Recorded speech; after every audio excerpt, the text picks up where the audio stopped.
Welcome, City Council, to our Tuesday, December 14th, 2021 work session at 6 p.m. We're glad that you're all able to make it. It might look a little different out there when we get done tonight at 11. So let's start down there with just a roll call. Kate Bradshaw. Chris Simonson. Kendallin Harris. Randy Lewis. Millie Segura Bar. Richard Higginson. Thank you, and we welcome all of you who are here in attendance as well. Thank you for being here. We're going to just turn time right off the bat to Rebecca Lloyd. Lloyd's first. Sorry, Rebecca. All of a sudden you were nervous. So Lloyd, please. Thanks, Mayor. Tonight we have before you at our work session the opportunity to discuss the modifications we've made to the master plan concept at Washington Park. You may remember back in November we received several comments from the council, and we've tried to incorporate those into the plan that's in your packet. We've relocated pickleball courts to the west side of the park. We've tried to fit in the largest third field that we could reasonably accommodate. And we've noted the additional elements that we need to consider as we move into design. With the modifications that we've made, I do think that there are some additional things that we ought to consider, and that would be some netting. We do have fields that are pretty close to parking lots and streets.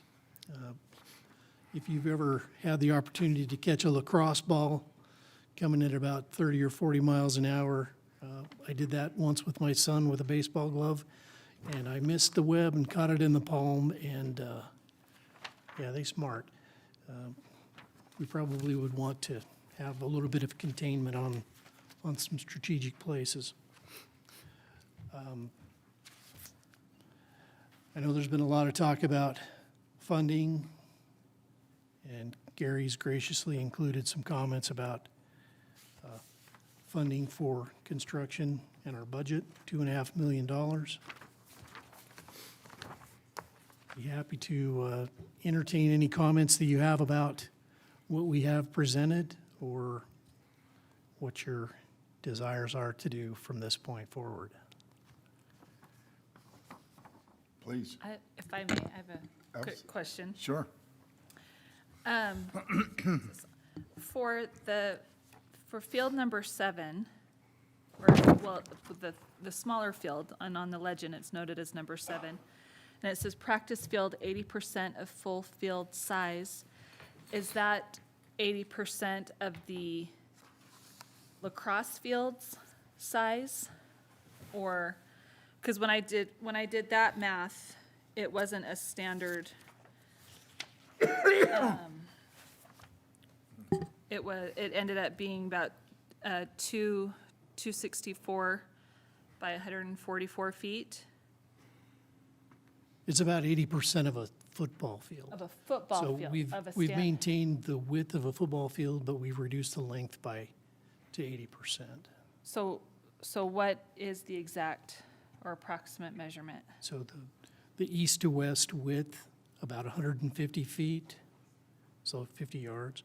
Okay. And north to south, 96 yards, 288 feet. It's pretty close. Is there any way we could get it a little bit wider? So it could accommodate Little League football? Could we add maybe 5 feet or 10 feet on either side? We can certainly look at that. One of the commitments I made to the council at our last meeting was that I would review how the fields fit on the site and what the grading needs are. Yeah. There's about a 4-foot fill that's required up in that northwest corner. So as we start to widen that field out, it reduces the amount of the opportunity to incorporate the grading needs. Now, whether you do that with a retaining wall, which is of course more expensive, or you just grade in a slope that can be maintained. That comes at a little bit higher price for space. There is some opportunity, though, to work on the width from east to west.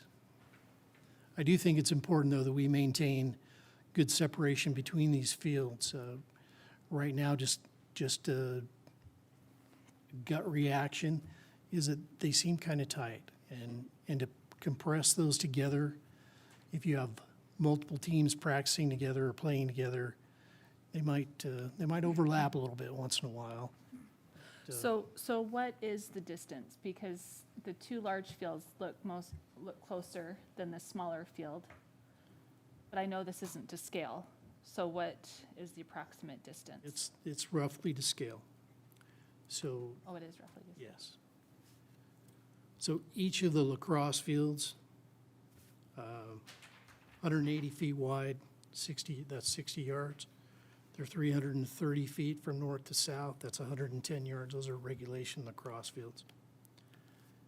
But the distance between each field, that buffer. So between these two fields right here, it's about 30 feet and about 35-ish. And is there something that's like regulation when it comes to distance between fields to allow like spectators? Do you have any idea? Yeah, there is. There's some recommendations for that. I don't know them off the top of my head. But I would just venture that we're probably marginal at meeting those. So it would, and again, I know this comes down to the grading, but it would seem that we could maybe add 7 feet on one side of that smaller field and 3 feet on another side or something, just to make it, because it would be a shame to have a field but not have it be wide enough and usable. Could certainly take a look at that. Lloyd, can you talk about where the topography changes? Yeah. So what I've done is taken the graphic that you have in your packet, and I've roughly stretched it to fit the topographic survey of the site. So each of these lines that you can see across here represent 1 foot of change in elevation. And you see as you come to the west side of the site, we start to drop off quite a bit. So from roughly the west third of that practice field over to where the walkway is shown, there's about a 3 foot change in that area. Now, there is a little bit of room over here. That field could slide to the east a little bit. Yeah, there's room to shift things around, but you can see up here in this corner that the contour lines tighten up, and we got a little more grade to deal with right there. That becomes a little bit of an issue because we don't have a tremendous setback between the creek channel and the path. Unless we were to do a retaining wall, we wouldn't want to build a retaining wall right at the edge of the field either. We would need a buffer there so that somebody didn't go head first off the wall. Is that field too small for football, Little League football? It's not wide enough for Little League football. Really? It needs to be, well, this is just amateur research. I think it needs to be 160 feet wide. But this is just me researching on my own. I haven't checked with any official sports people, so, but I do think it would be a shame to just, if it's 10 feet shy, to not have it be usable. I think it would serve our residents well to find out and just to make sure that we're not under. Right, and I guess part of the thing that we would need to do also is to understand if you create a field that, say it's an 80% field, is it reduced in width, or is it only reduced in width? Is it only reduced in length, or is it 80% of each dimension? So you have a true 80% field. Yeah, well, and this is just me looking up Little League football regulation, and the consistent one that I found was about 160 feet or 53 yards by 80 yards. So, Lloyd, can I ask a question about the prior map where that third field was oriented east-west? Were we able to get a better width by doing it that way, even though it would still maybe not be regulation, You're talking about this concept. this right here. concept, yeah? This is a little closer to being a full-size field. Brett's nodding his head that yes, this is a full-size field. So the downsides to this one, of course, is that one team plays into a sunset or a sunrise, depending on what time the game is, and it maybe has a downhill advantage if we deem it a practice field and not maybe be as strict with the grading. But I don't know that I have strong feelings. I like the idea of 3 fields. I guess I'd be curious for Councilwoman Barr's or others' opinion on, even though the orientation of this one is a different way, the fact that it's closer to regulation, is that a preferred? well, I would prefer the fields going north-south, but in this new master plan, it seems as though it could be wider. It's just figuring out how to make it feasible. Correct? Yeah, it is possible to make it wider. Yeah. I think I would, having grown up playing sports, and the sun really can be. Oh, I hope my team always plays on the downhill, and downhill path to the goal. Exactly. That would be great. Exactly. So if we could grade it so they could go north-south, I just think that would be my preference. But of course, it all comes down to cost and. Lloyd, how many soccer fields can you get on that property? On that grass, on these 3? Lacrosse field and soccer fields are comparable, so you really would be looking about 2 full-size soccer fields. Unless you want to turn one east to west, but I was wondering I about don't think. youth ones as well. Can you can't get 3, you can't get more? I think it depends on which age group you're talking about, because there's the little kids, the 5-year-olds that are playing on, you know, you can put several of the 5-year-old age group teams with the mini goals on all of the fields. They can all run east to west. But at different age groups, you move up to a full field.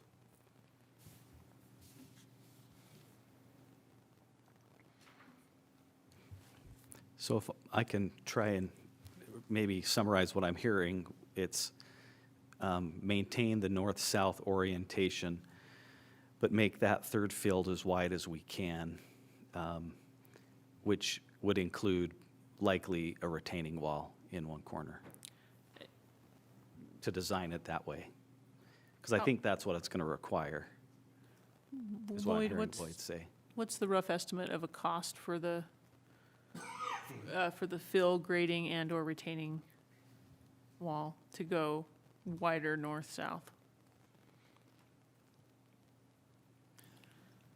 Plus or minus COVID, supply chain, whatever other factors you want. I won't Thank hold you you. to the number. I don't think it's going to require an extensive retaining wall. You know, there's probably, depending on what you make it out of, you know, if you want to do cast in place concrete, that's certainly going to be expensive. If you want to do a precast product, that'll be a little bit cheaper. Anywhere from, I would guess, anywhere from $10,000 to $20,000 in retaining work. And then my next question would be,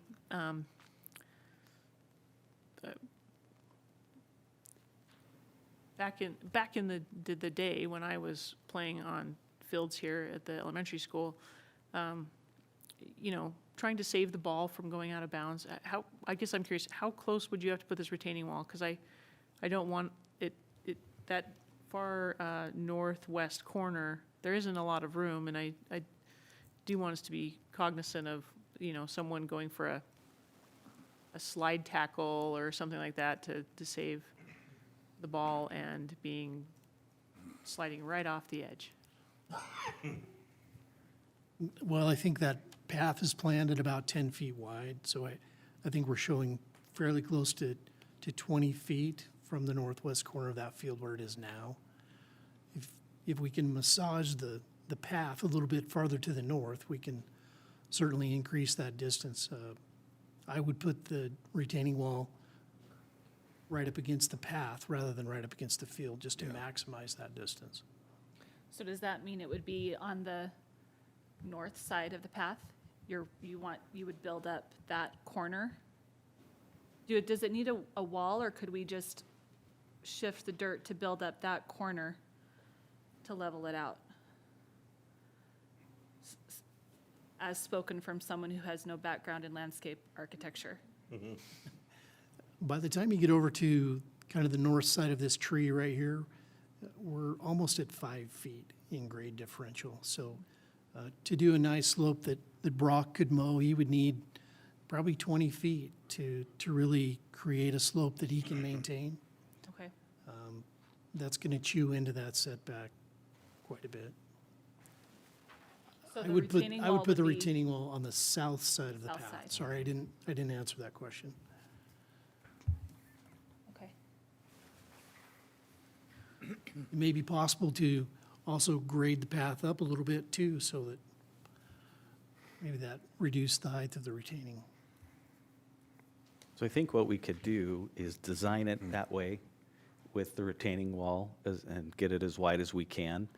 And then when we review costs, in a month, look and see if that's reasonable or not. So, I would appreciate that. I don't know that everyone else. Yes.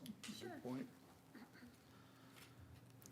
I would say I'm willing to go with you until we see the costs. That understand the value of not having either team looking into the sun and with the north-south orientation, and wanting to make sure people have room to back up for a corner kick and all those things.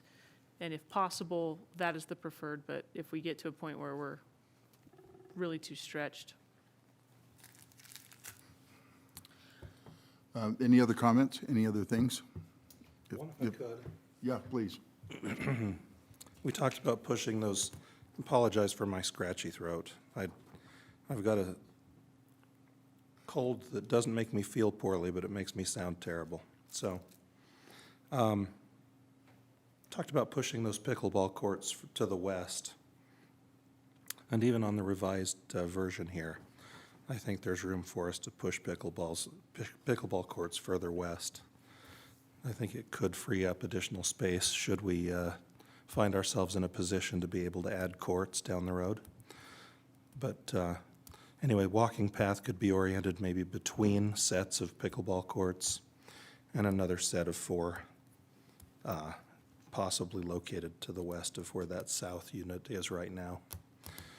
Anyway, I want us to make sure that we have the ability, the agility to adjust the number and location of those courts as we move forward.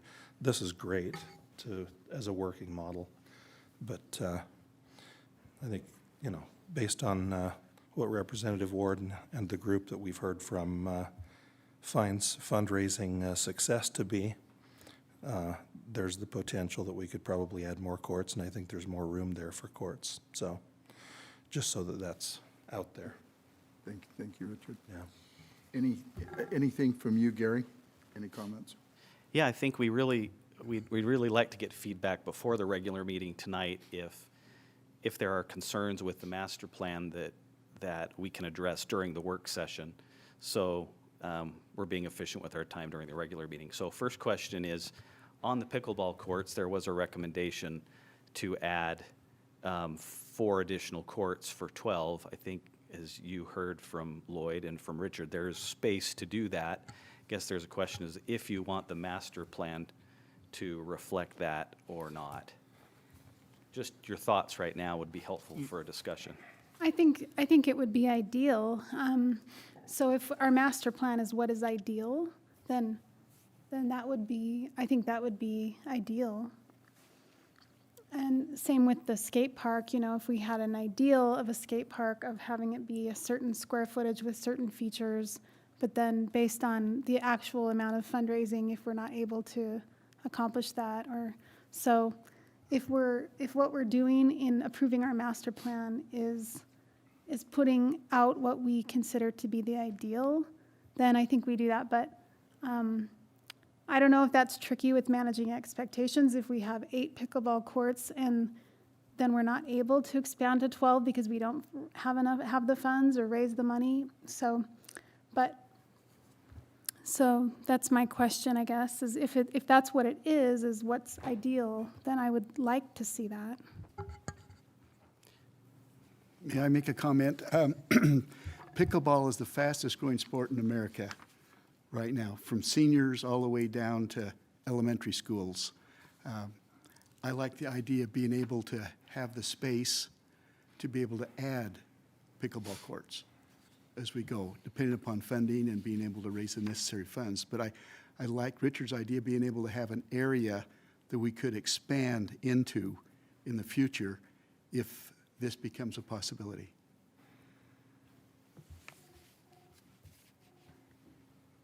Okay. Any other comments on the pickleball? Just based on what Councilman Simonson said, I know that in surrounding neighborhoods where there are pickleball courts, and in our own city too, they're so used and loved, the courts are. And I've had people tell me that they've stopped playing because when they go to play, there's never room on the courts. And so I think, yeah, I definitely think that there's a demand for however many we can get. So I'm comfortable with, in the idea of the master plan being the ideal plan, having, moving the courts to the west and ensuring that there's flexibility to add more based on fundraising. I think it's important that the master plan also include, the skate park at that ideal size as well, so that we stay at that parity of allowing the groups to fundraise for the ideal amount of space that would work in their group. I want to turn, if it's okay, there was a question that was raised about the payment for turf, and that's an item in the architectural estimates.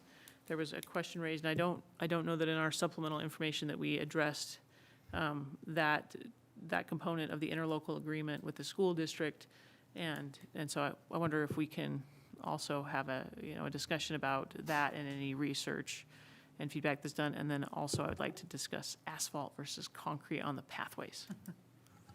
May I, before we move on to that, just give a comment about pickleball courts? I would absolutely defer and love to hear your comments. I'm sorry, just one quick question. If we were to increase to 12 pickleball courts, how does that affect the parking? Or does it? Well, can we accommodate that? On the bottom right, it says how many we need per court. So over there, like, 2.5 per court.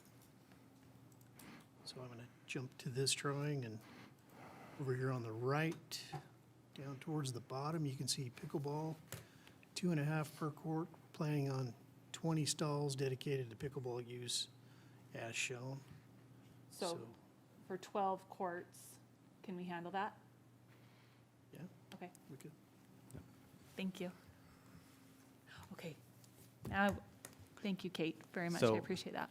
Yeah, the interlocal agreement's pretty clear that there was a commitment from the school district to put in the grass for the fields. And that was put on hold because at the time that, after we took it over and they were beginning to put in the sprinkling system, it made more sense for us to complete it. It also made sense not to put turf on the fields before we knew what the master plan was going to be, so that we were wasting taxpayer dollars either from us or from the school district. So I believe that the commitment is still there. It's in the interlocal agreement. We just haven't had the conversation with the school district yet, but I don't imagine that to be much of a fight. So when we get to a discussion in a few weeks or a month about more nitty-gritty on those budget details, can we make sure that we understand that particular line item when we get to grass? Okay, You that bet. satisfies that for me.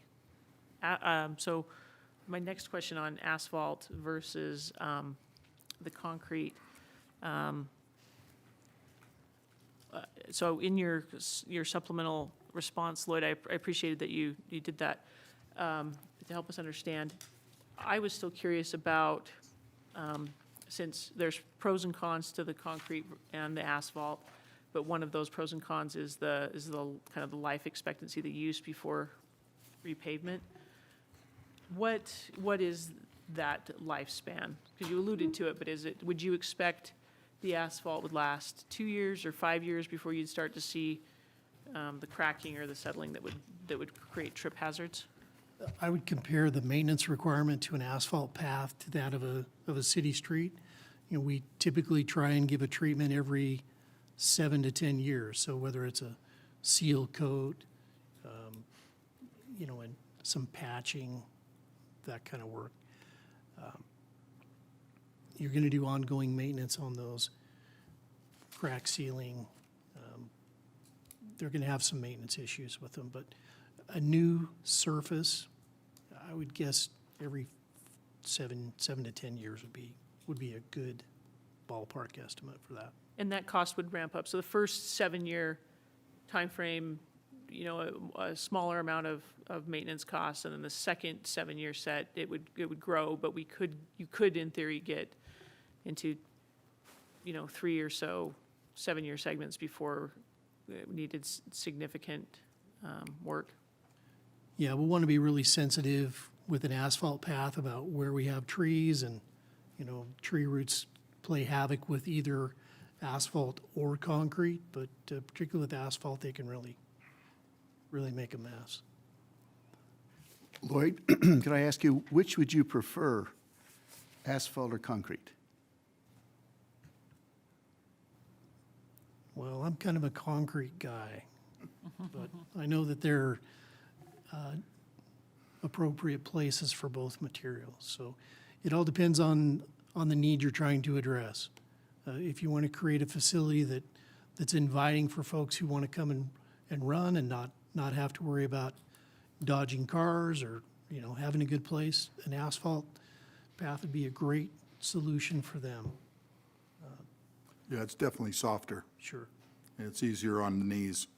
Health-wise, any path, any road is preferred to be walked on or run on, preferably to cement, which is much harder, much harder on the joints.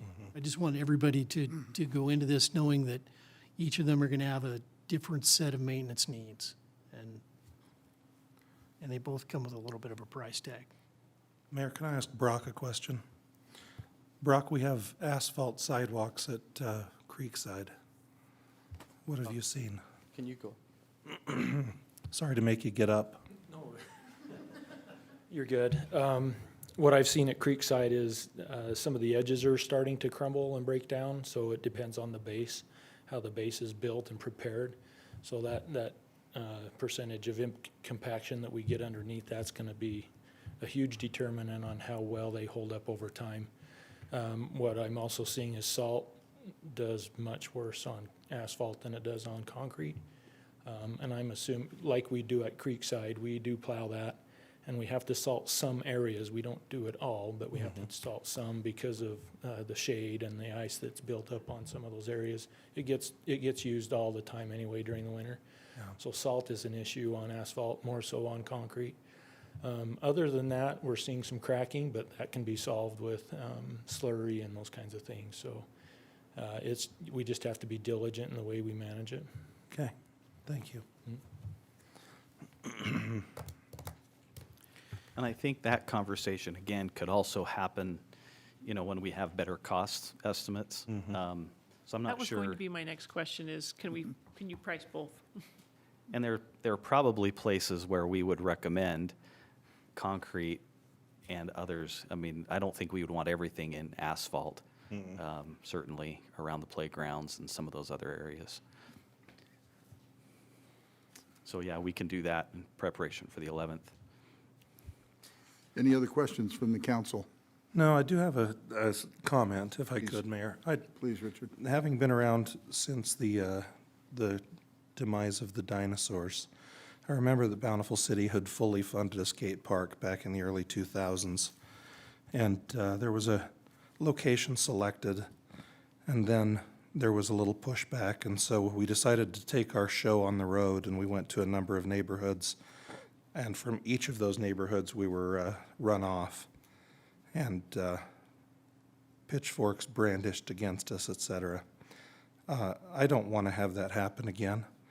I would like us to maintain our focus of a skate park in this location, and I'd like us to maintain our focus in providing that skate park like we had discussed with folks before the vote was taken on the bond.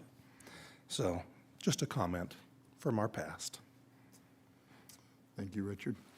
I have another skate park question.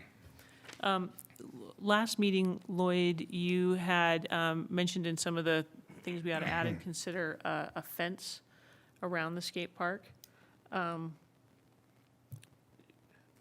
been, you know, kind of noodling back and forth on that particular line item, understanding, you know, the reasons why you might want to add one, but also on kind of the other signals that sends and the maintenance issues that causes.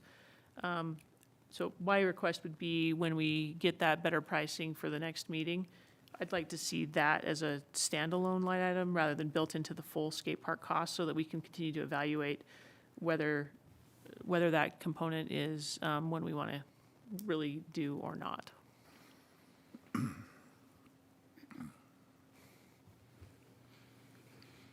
So, council, our timing would look like this. We're a little bit under the gun if we're going to have any construction done this year. We estimate that we would have to have bid out the project by March. Isn't that kind of what we thought? March to April. Which means we really need to have decisions on what's going to be included in that design in January so that we can design the park between those two periods of time. Hence the need, staff's recommendation, if we can, to adopt a master plan tonight. So our recommendation would be, tell us how many pickleball courts you want. Tell us, you know, roughly the size or area that you want the skate park to be in. That would be the master plan. We can then put some costs together and some of this other information, and then on the 11th of January, our first meeting, we'd come back with hopefully all that information, as much as we can get. And at that time, then you can give direction on phasing of elements or not, and timing. That would also give those who are fundraising a very clear picture of what they might be fundraising for and how much time might be allowed for that, and whether or not we need to begin construction on a portion of the park before the fundraising is completed, which I think we'll have to if we're going to have the fields done this summer. And so those would be the questions, but that'd be the time frame that we're looking at. So I know it might feel a little bit rushed at this time. Maybe for others they feel like, well, it's about darn time, but that's kind of what we're looking at. So any questions about that? No, but I did note that you're not wearing Frosty anymore. Here's something about being bald. Having anything on your head is really hot for any long period of time. So we either need to turn down the heat, or I'm going to have to leave Frosty right there. Okay. Sorry. There you go. Okay. We good? Any other questions? Okay, if not, thank you, Lloyd. We appreciate that, and thank you, Gary. And now, Rebecca, we're going to turn time over to you for the rest of this work session. Great, okay.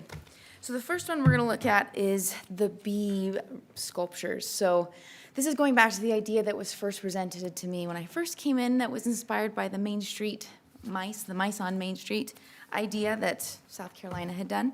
And so we've since had the Public Art Advisory Board on this, in also having the same kind of information that you had given us and letting them kind of run with a recommendation on what they would envision too. So I'll just kind of review a little bit of what we've already put in the staff report, and then I'd really love to hear some of your feedback from what we're looking for. So the first thing that I've been able to look at is just the subject of bees in general. Actually had a really great response. We had one of our advisory board members is a merchant on Main Street, so he asked a few other owners on Main Street about that idea, and they loved the idea of using bees. And same with our advisory board themselves and their families. They were excited by the idea of bees, and not getting it confused with, sometimes the state has that hive is a theme. It was separated, which was good. There's some ideas that the advisory board would like to recommend a little bit more in the future about that, with more ideas on bees, but I just wanted to say bees have had a great response so far to use that as a subject matter. Bronze is definitely probably the best material to use for an outdoor sculpture to have year-round. They can take weathering and a little bit of upkeep, which I know I've shared a little bit before. I've learned a little bit. Just take simple scrubbing. So from that, we've talked to a couple local artists that work in bronze, and we found Mike Call. He actually grew up in Bountiful, so that was a fun that he feels connected with this project as well. But he has years of experience with bronze sculpture. I've listed a few of the things that pieces that he's been commissioned to do in his experience. And later on, you'll see some of the pictures of, I just pulled a few of his pieces so you can see he's able to do very realistic renderings of both animals and people. So with his experience, we thought he'd be a great person to work with because he's also really flexible on listening to the types of things that we wanted to do. We've been able to give him feedback, and he'll tweak it and things. Okay, so with that, this is where this comes in with the first renderings he gave us. So we have 2 right now. Couple things from that. So first, why we're wanting to get this now is just like all things pandemic, things are a lot behind for those who are doing like the foundry, those who cast the bronze. There are certain foundries here locally or just in the state, and they are at least 3 to 4 months out of a wait when they're given a project to cast.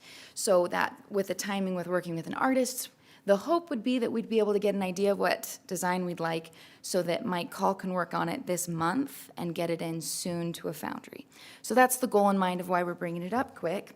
And with his rendering, seeing how close we are. If you'll take a look, what we're kind of looking at is, as far as the actual design, the first one was epic realistic. I mean, it is incredible what he was able to draw, and I know he could do that in bronze. But with the Art Advisory's recommendation, they were hoping for something a little bit more cute, I think is the word, or more whimsical for a bee. And one phrase we've been using, okay, somewhere in between epic realism and the Honey Nut Cheerios bees is what we're looking for. So we gave him some of that feedback, and he softened it up, as well as thickening it, because this is something I want to bring up with you. It affects the size what you're envisioning. With the second rendering, it's a little softer and thicker, as you see. He took out some of those details that are kind of a little too insecty, I would say, and it's just a little more approachable. So I feel like we're closer, but I would love any feedback or thoughts that you have on the actual design. I recommend that we do the exact same cast, by the way, for each sculpture, looking at 6 to 8 sculptures, because it dramatically affects the price of this project to just take one design and cast it multiple times. So I would like to ask you about the design, if we want to talk about that first. However, I do think you'd want to know about the sizing because that affects the decision. So from the mice on Main, they're pretty small. The idea that you had first been excited about, they're about, 4 to 6 inches big. And that's what we had first given with this project. With this sculpture, it would be as is. He has to be pretty thick to be able to withstand some of those small details, and that could be 6 inches. However, the advisory board members were really excited by the idea of being able to slightly tweak each bee. And Mike Call thinks that he can do that if the sculpture itself was 10 to 12 inches big, so more like this size. Knowing that if you cast the wings and the legs separately, they could be slightly moved when they're set. So meaning the wings and the legs could be different poses. But that could only work if it was slightly bigger, and that does make the cost slightly higher. So there's a lot of information. I would really just love your feedback both on the design and if you have feedback of like the look and then your envision for sizing. Mayor, could I? Please. Rebecca, the bee looks great. I'm worried about durability, however. Yeah. And one feature of the mice on Main is that they're very compact and solid, and they don't have bendable parts on them. If these are anywhere near where kids play, they're just going to get destroyed. Great question. So actually the wings, if it was to be 6 inches, they're attached to the body. So it looks fragile, but he thickened them up so that if it's 6 inches, you wouldn't be able to break it off. And that's why it's on the base. When I mean the 10 inches to go bigger to move, it's not to be movable all the time. It's at the casting process Right. that they'd be able to mold it in place slightly different. He felt pretty confident that they would be sturdy. Again, we would be saying don't play on them, but that's true of most sculptures. It would be sturdy at that. So that's why the 6 inches, he would be a lot more compact than the 10-inch would be. Does that answer your question? Kind of. Will the body of the bee be attached to the base as well? Yes. Or will it stand up apart from the base on legs? So it could be on a base depending on where we put them, either on this base or a rod that comes from its body if we wanted it to stand out from somewhere. And that depends on later in the plan of where we want to place the 6 to 8, whether they're coming out of like a planter area or placed right on the ground or right on a wall, things like that. So, again, I'd say that if you're going to have these reachable by children, and when I say children, I mean anyone under 18 who will be hanging on these wings, you'll probably want to have a more durable design. If they're going to be, and that, you know, one thing about the mice on Main is that they're down at ground level, and kids play on them and with them and take pictures of them. If these are going to be up out of reach, I think it looks great. I'll definitely talk to him about that too, on durability then. That's great. One thing about having a little bigger, like, did you say 10-inch? Yeah, 10 to 12 inches. So one thing about that is that it seems like that would be a little more easily accessible, a little more noticeable. So, maybe that would be good. But I really like the design. Oh, great. As long as, like Richard says, as long as the design makes for those looking at the wings and looking at the legs, as long as it's thick enough to withstand more than weathering. When he said kids hanging on it, it makes me think, yeah, that's really probably what will happen. So, but I think it looks really, really good. And so you were saying that the size, it would be larger if we wanted to be able to have the wings or the legs maybe have a slightly different, maybe just have them be in little different positions. But that's the main reason why we would want to consider going bigger. Is that right? There's actually a couple of reasons. So actually our art advisory board is split on their vote for which one they want. The 10 inches does make them more visible, more easily to find, easier to find. And the small ones would be more that discovery aspect where they're small and harder to find. So we have half that say they want them to be more visible and noticed so that it's easy to find and be curious of what is that bee doing? I saw another one. Whereas the other side liked the idea of them being harder to find, and we'd give clues and things online, which is, we'll talk later about in detail. But that's the kind of aspect. And they don't have to have their movable wings if you like the idea of, we like 10 inches, but the pose isn't a big deal. I'd say that's fine. We can keep them all exactly the same if we just liked the bigger size in general. So I like the idea of more whimsy in the bees, and perhaps the fact that you can change the leg position and the wings so that they're, open in flight or diving or you know, can help achieve that more whimsy, but that would be my feedback, is I prefer the more whimsy to the more bee that looks like it's on someone's collection with a pin board. Rebecca, you said how many will we be making? 6 to 8 is what I've been aiming for. I'd really like this project, my goal is to be at 10,000 or less. And so in the price range we're looking at, that's gonna be depending, 6 to 8 bees is the goal. And they'd be along Main Street? Yeah. Would any go into the parks? So far, I mean, we haven't gone into the specifics of planned locations for the bees, but the vision that we've heard so far is that it would stay on Main Street to bring people downtown to Main Street. So what's the possibility on page 10 of having the cougar over on the Mill Creek Park? Well, Mike Hall would be excited by that idea. I think that cougar already visits that park, Chris. I know he does, so we might as well bronze him there and have him there as a statue.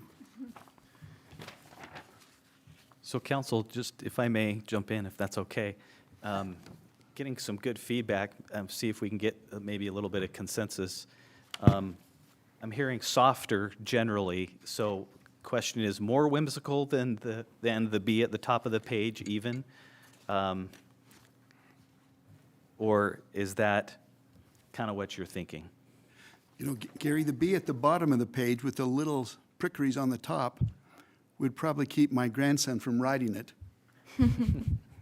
But I think there's some real drawbacks to the early bee rendition, and I think that more smooth, and then having the opportunity on the different bees to have the wings attached at different areas, I think would be nice.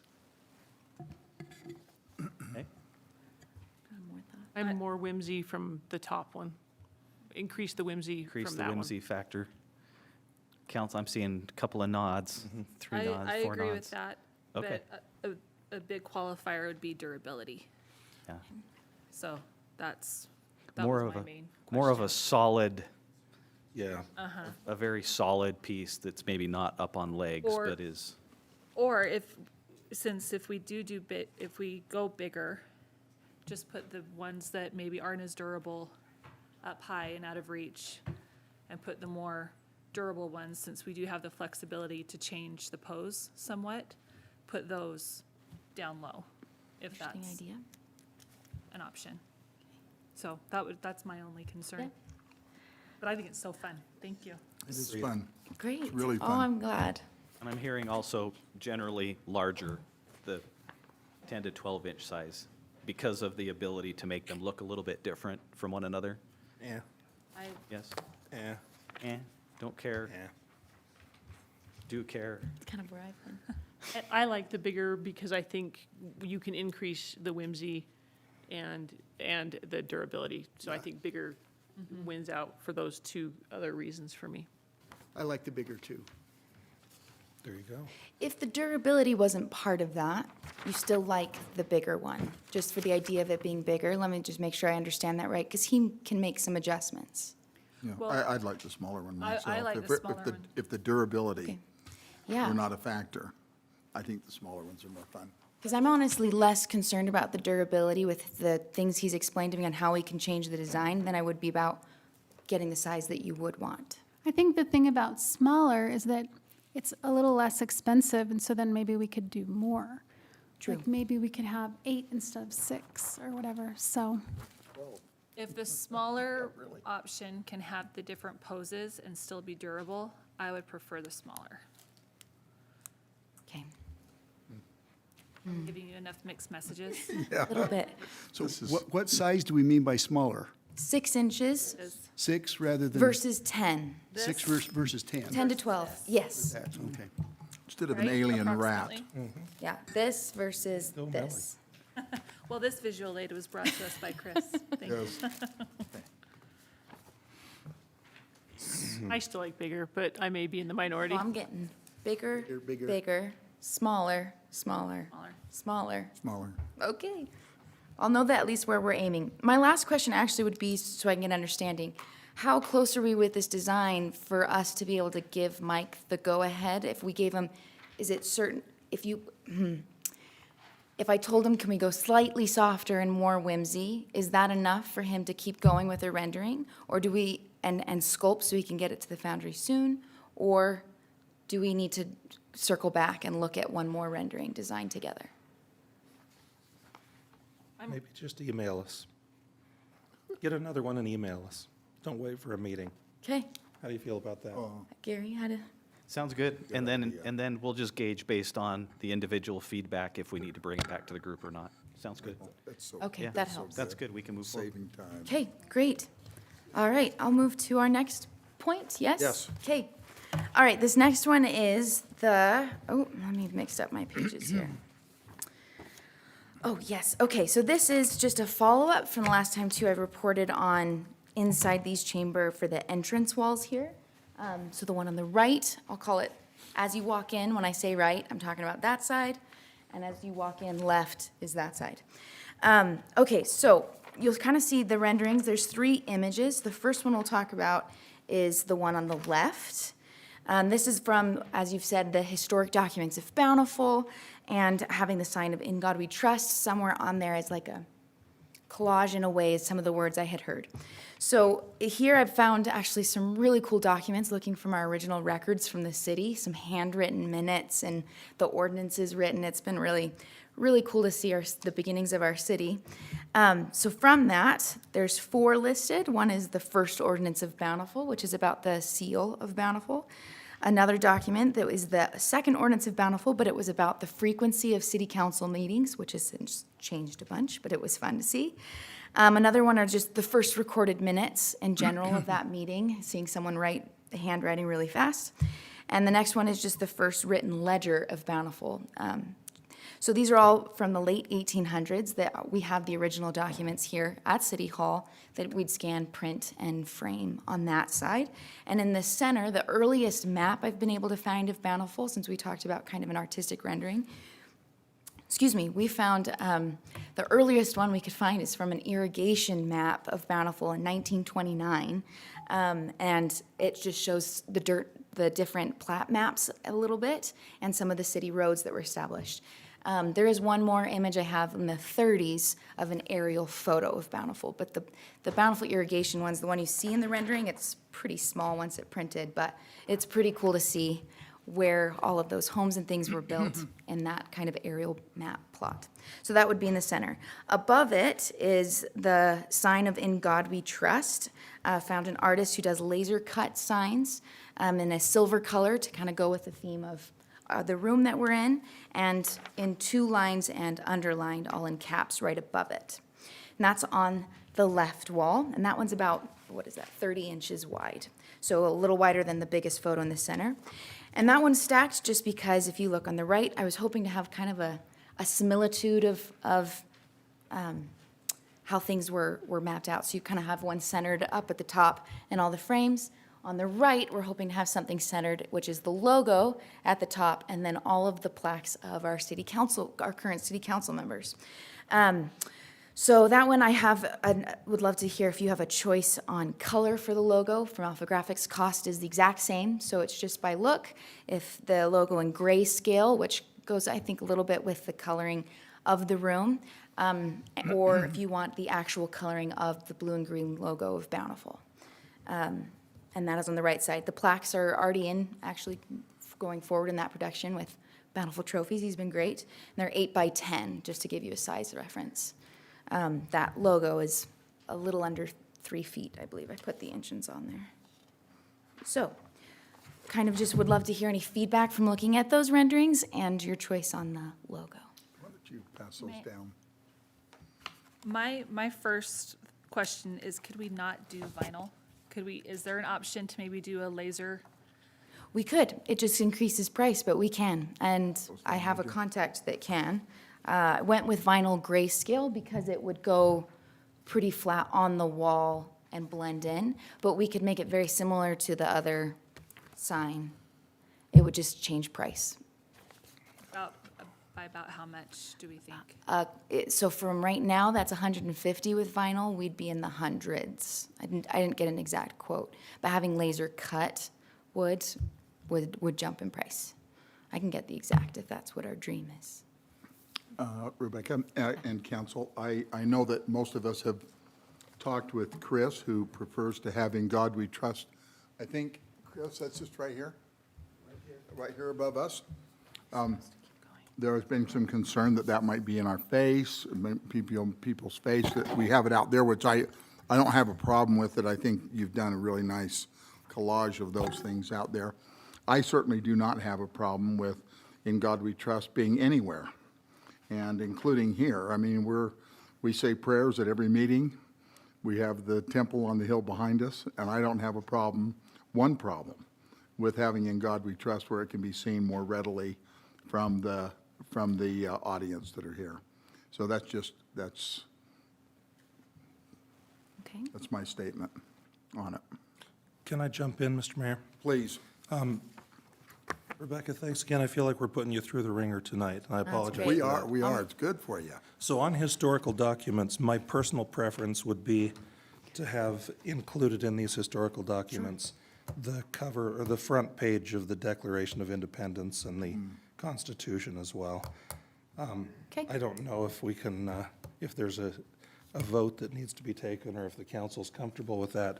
I mean, the documents you have found sound awesome, but I think more meaningful might be the founding documents of the country. That's just my personal opinion.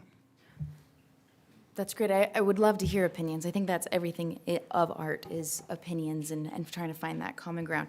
I actually do have those. They've been they were in the ideas, but went back to Bountiful. So I'd love to hear if that's something that everybody would want. I can work that back in for that same wall. I like what you've done with these Bountiful founding documents. I don't know if these are renderings, right? Yeah, this You is- haven't actually Correct. done this. So I don't know if it would be too much. I don't have the same artist's view perspective as you do when you're looking at things, but I don't know if it would be too much to have the Bountiful founding documents that you have in mind in addition to a few constitutional kind of items. But I really like what you have here, and so I don't know if it would be, to me, that would be kind of a nice collage of maybe including both, like our country and our city a few founding documents. But I like what you've done. I should clarify too, I agree with that. I love these.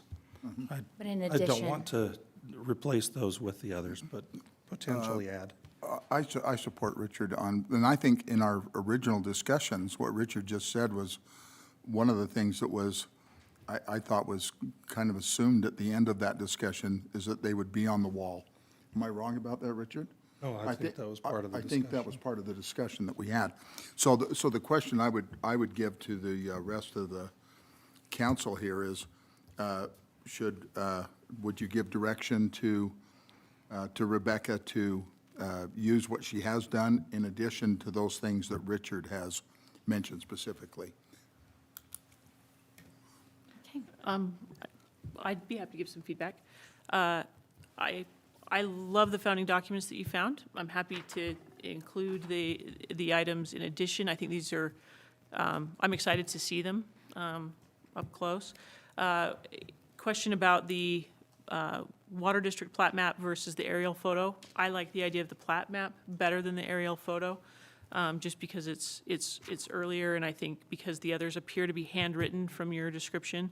I think the fact that that feels like it's a hand-drawn map, and in knowing what copies of our Constitution and Declaration of Independence look like, those are also handwritten. I think it has a cohesiveness to do it that way. So I think if we can figure out a way to lay out with the addition of those other two documents, that I think that would be great. My personal opinion is that that putting the In God We Trust with those documents makes the most sense. I do like the idea of a laser cut Bountiful logo to make it kind of stand out from the wall by, a few millimeters. Adds a class to that versus a vinyl sticker. I think right now I'm agnostic as to doing it in silver tone to match the In God We Trust versus color. That's my feedback. I forgot to say, I like the grayscale as well, Oh, great. so. The silver tone would, lost my voice. That's just Thanks, you. both of you. Look at that, I've infected you already. The silver tone would probably be very similar to, but smaller to what we have on the front of the building, on the brick fascia. Yeah. Yeah. So. Yes. So Mayor, could we Yes, have, please, Chris. can we have maybe each council member as far as expressing their thoughts as far as having In God We Trust up here rather than on the wall out here? You probably know my thoughts. They're very strong to have it up here behind us so that individuals sitting out here, listening to the council, can see those words. And I've been thinking back about Peregrine Sessions and what brought him to this valley. It was God. And I think that needs to be foremost in our minds as citizens of Bountiful, is that we need to trust in God. And that's why I'd like to have it right up here, so it's, excuse me, Richard, but in your face.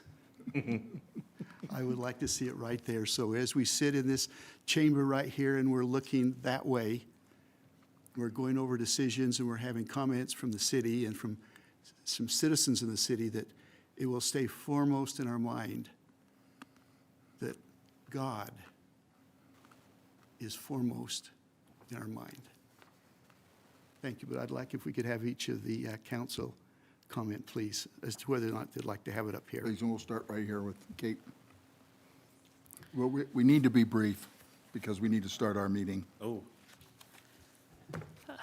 So, Chris, I've enjoyed being your seat buddy down here at the end for the last 3 years and for our time at the fire station. And though we have agreed on many things in the last 3 years, this one probably is one of those where we don't agree aesthetically. I think that it fits better as a companion at the entrance to our space. And I feel as though we would be squishing it a little bit to fit it on the frieze here. You know, I think including the phrase is something I am entirely comfortable with. But I do believe that aesthetically and in terms of the design of this back wall, we didn't give that instruction so that they made the frieze larger or changed the window design in order to accommodate it in a way that I think hasn't made sense for this chamber. So with that, I'm sorry to be opposite you on this decision, friend. That's fine. Please, Kendallin. I agree 100% with your sentiment that it's an important message, and that, you know, I chose the license plate because I believe in that sentiment. So I totally agree with you, but I do think that to me it fits better on the wall where people will, including ourselves, as we walk into the chamber, and everyone who walks into the chamber will see it there. So that would be my preference. So on the wall back there, you're saying? Yes. Please. I am perfectly comfortable with either location. Thank you. Richard? Love the phrase, love it back with the historical documents. Okay. With that, you have your instruction and your to-go. Yep, I'll get back with All right. that later. One Thank other you. item, if I could, Mayor, sorry. Please. Yeah. When you do the grayscale, if we can, does it have to be monochrome for the logo? No, it would not be the same gray. It would be the gray scale. Does that make sense? Okay. But this is So you me will doing the have- rendering. You will have the defined Yes, various elements of the logo. there'd be light gray, darker gray. His Thank you. rendering is much better than mine. This is me on an iPad. I'm really sorry that we've been so hard on you. No, but anything else, Richard? Oh, that's great. You sure? Okay. I mean, I think these are good points. Great. Rebecca, you Thanks. came out of it alive. Good job. All right. Welcome, City Council. We'll take attendance, and then we'll start We'll start our city council meeting this Tuesday, December 14th, 2021. This is the 7 p.m. Regular session. We did have a session, as you can see clearly, that we had at 6 o'clock. Thanks, we're sorry for a little bit of delay. And we'll start down here, please, Kate. Kate Bradshaw, still here. Yeah. Chris Simonson. Kendall Ann Harris. Randy Lewis. Millie Segura Bar. Richard Higginson. We didn't give anybody a chance to leave for any reason. All right. Not even an ice cream break. Yeah. Hey, thank you again, and we welcome all of you who are here at City Hall tonight. We appreciate you taking the time. It's a busy time of the year, and there's a lot of sacrifice to leave what you could be doing to be here and listen. But thank you. Let's start with the Pledge of Allegiance, and Dave, would you mind, Officer Dave, Chief Dave, would you offer a Pledge of Allegiance for us? Dave Edwards, please.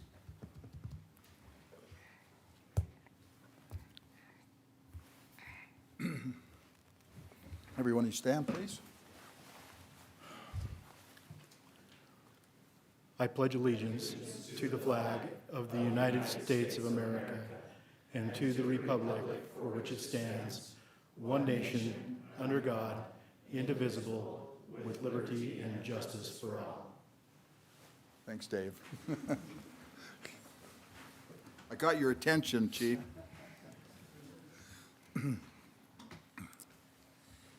And our prayer this night will be by Sydney Miller. Sydney here? Oh, good. Oh, yes, Sydney. Good. Come up. Sydney Miller is the Stake Relief Society president in the Stone Creek Stake. And, of course, her husband, John, was for how many years? 30 years as 41 years as the director of our rec district. Thanks, Sydney. Yeah, just face right this way. Perfect.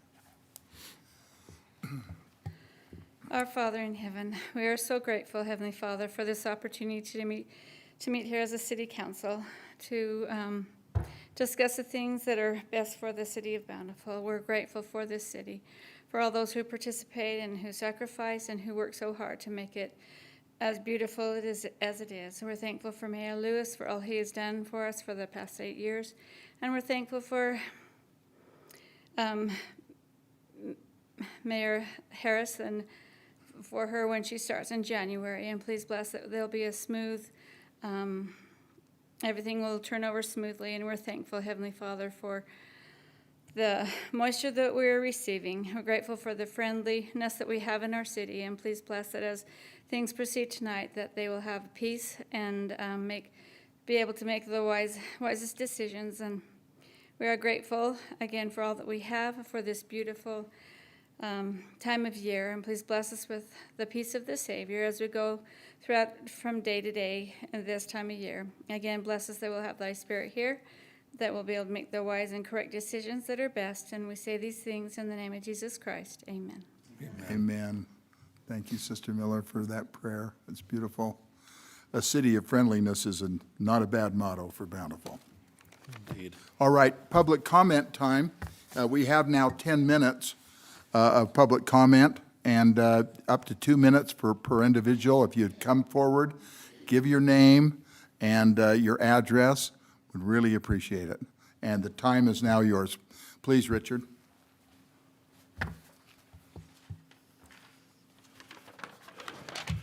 My name is Richard Denton. I live at 340 East, 1500 South, just above Orchard. Excuse me. I've been asked to speak in behalf of many of our neighbors above there on 15th and above up towards Valley View. Recently, a homeowner installed a fence on the corner of 15th and Orchard on the southeast corner, which significantly blocks the view of northbound traffic coming northbound. Tonight, I pulled out across the intersection, or the crosswalk, and I thought it was pretty good, and within 3 seconds, a small car came northbound. I just we can't see it. So I've talked to a number of neighbors. We've talked to the planning and engineering department here. And I think they're correct. They said the fence is legal, and I suspect it is, but it certainly is a traffic hazard. Some of us on there have noticed some real close near accidents so far. And so I think if the homeowner could be persuaded to take the end panel out of that fence, back so we could have it normal. 15th is a major exit out of that neighborhood coming down onto Orchard. There's a lot of senior citizens like myself on there that maybe don't drive quite as good as we used to, be aware.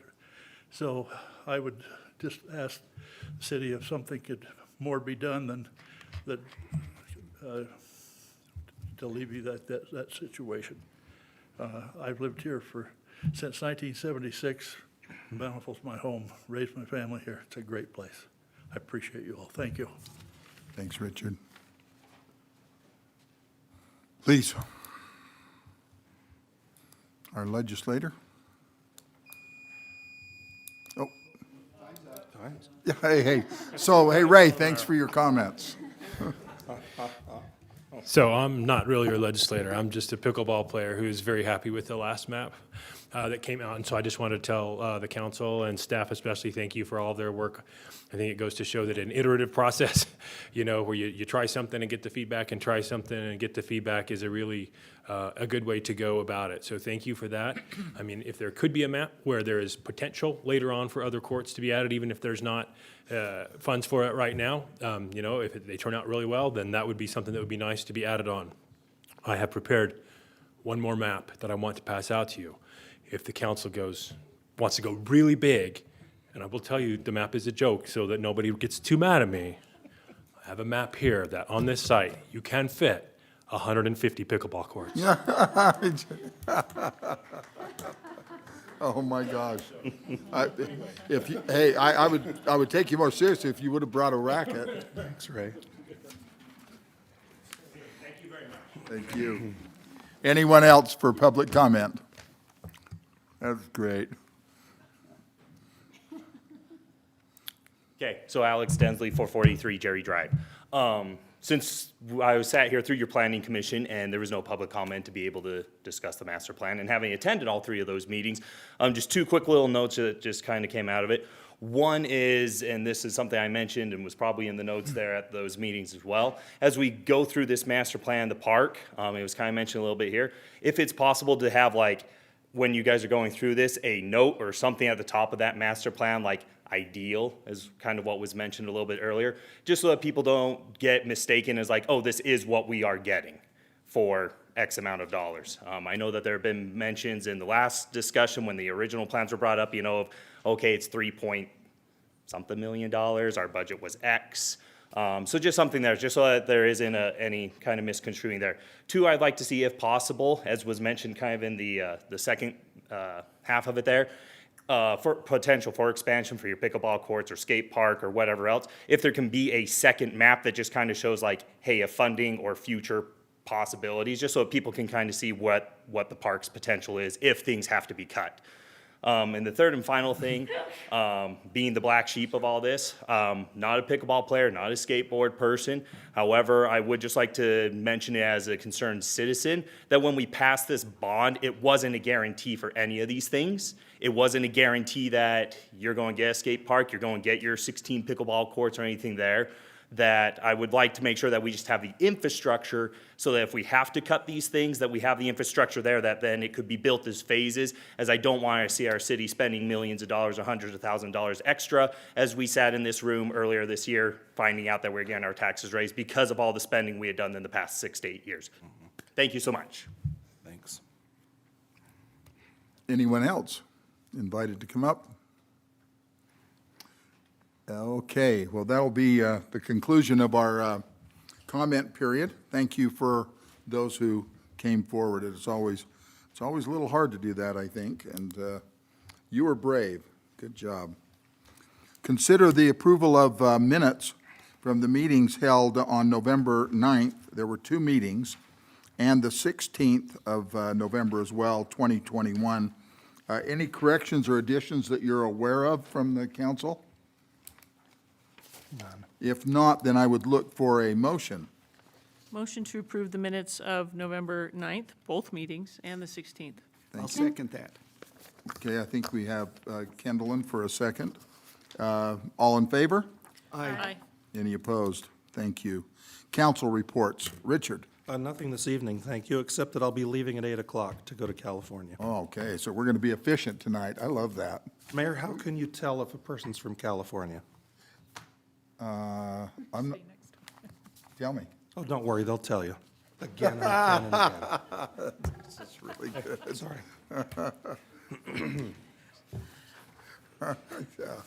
Hey, Nothing to so- report other than I was born in California. I love that. I go to California, and you're going to California. I don't know if that But I would counts. never move back. Kendallin? Nothing tonight, thank you. Okay. Chris? Mayor, on December the 18th, we're having Wreaths Around America, and that's where individuals from the Bountiful area have purchased a wreath to volunteer either to put it at the cemetery or over to the Veterans Park to honor a veteran. We'll receive money from Wreaths Around America to our foundation for doing this. But if you're out and about on December the 18th, please stop by the park and see how we've decorated with wreaths. Thank you, Mayor. That's perfect. Kate? Nothing tonight, thank you. Okay. Might remind those of you who already, I'm sure, have your tickets, but the Bar J Wranglers on Friday, that's this Friday night, and it's a sellout, so if you haven't gotten tickets, it's too late. But that's going to be a sad night for us to not have that for our future. And I know Chris has worked really hard, and Richard Watson has worked tirelessly to have that happen. So be sure to tell him thank you, Richard, when we see him. BCYC report. Unfortunately, we had some scheduling conflicts tonight. There are a few concerts going on at the schools, but the BCYC is going to be helping at Bar J Wranglers concert on this weekend, and they're looking forward to it. So, and they had their Christmas party, which they loved. They had a good time. Wow, that's really good. I will give an unofficial invite. 11 o'clock at Creekside Assisted Living, the Bar J Wranglers will be there to practice for about a half hour, 45 minutes. Wow. So if you have not gotten tickets and you want to just show up, there's a lot of room. I think you'd be more than welcome, and it may be your last chance. I'm not sure Creekside would be really happy with me, but hey, it's my spot. All right. Consider approval of expenditures greater than $1,000 paid November 1st, 8th, 15th, and 22nd, plus the October 2021 financial report, which you've already reviewed.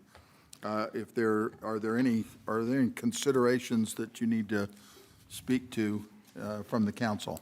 I just had a question about that, and maybe Chief Beeler would know the answer, or Gary, but it's okay off the top of your head if you don't know the answer to this. I just noticed in the expenses, ammo as one of the expenses, and so I just remember hearing that the price of ammo has been going up. Is that true? Yes. Has that been? Fortunately, we're purchasing still in this last state contract, and anticipate it's going to go up quite a bit in the first of the year. We need this purchase in a timely manner. Oh, that's great. Well, thank you. Thanks for that information, Assistant Chief Edwards. So with that, I'm happy to. Could I ask a question of the chief? Sure. Is there a possibility to do our own reloading of ammunition? No. Definitely not for duty ammo because of the liability and the legal part of that. We like to shoot a lot of what we're going to be shooting in drill so that we have the same powder load and all that sort of stuff. Makes sense. We could find a way to make it financially viable for us. Thank you. Okay. I'd like to make a motion that we consider the approval of those expenditures as, from the dates listed, as well as the financial report. Second. Thank you. Any further discussion? All in favor? Aye. Any opposed? Thank you. I think we're turning time over to you, Richard, are we? Yeah. All right, you're going to recognize Chris here? Is it okay if I go out here? Today, yeah.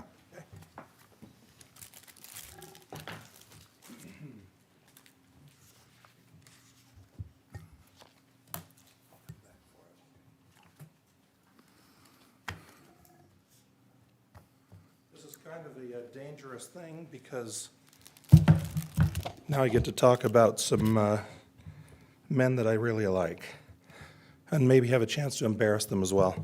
Chris Simonson, non-politician.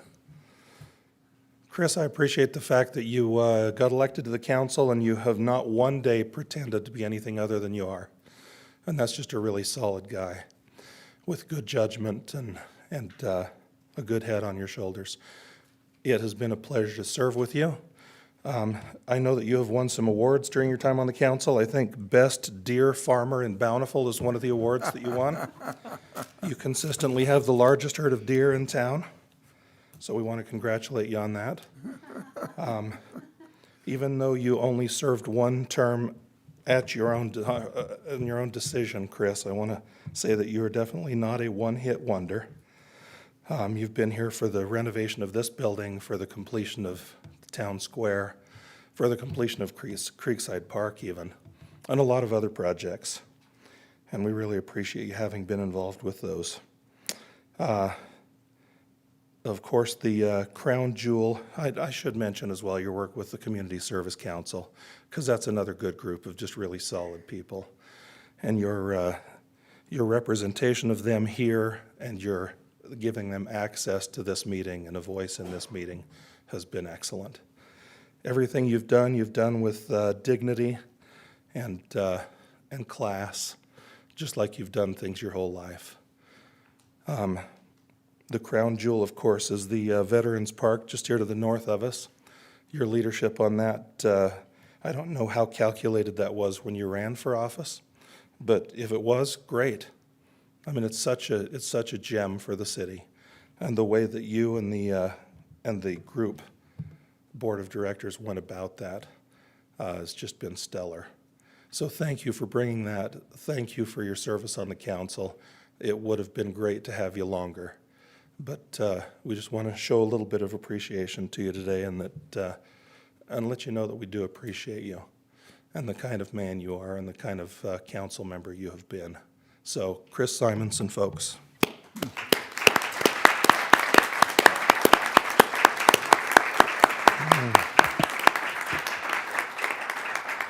Is Karen here tonight? Yeah, can I make a comment? Of course. And Could we'd like Karen too as well, if she'd come up.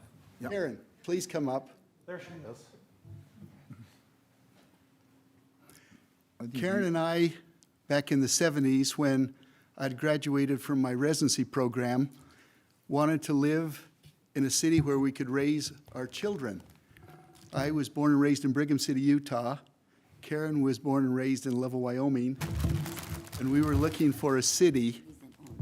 We were looking for a city that would represent the values of what we grew up in. And so when we moved back here, Don't mind us, Chris. It's the flood of '83 all over again. 83 going, now the lights are going to go out here in a second. But when Anyway, we you were moved- saying about choosing a city. choosing a city. When we decided to move here, we were living in Salt Lake City, and there's quite a contrast even back in the 70s. And my dear friend, Dr. Grant Christian, said, there's only one city in the state of Utah to live in, and that's Bountiful. So Karen and I moved to Bountiful. I was fortunate enough to set my practice here, raised all of our grandkids here. This is a wonderful community. The neighbors, the friendships that are here are over the top. I keep looking back at our chief back there. We have probably one of the most wonderful police departments anywhere. And we also have a parks department that's over the top. And we're so proud to be here.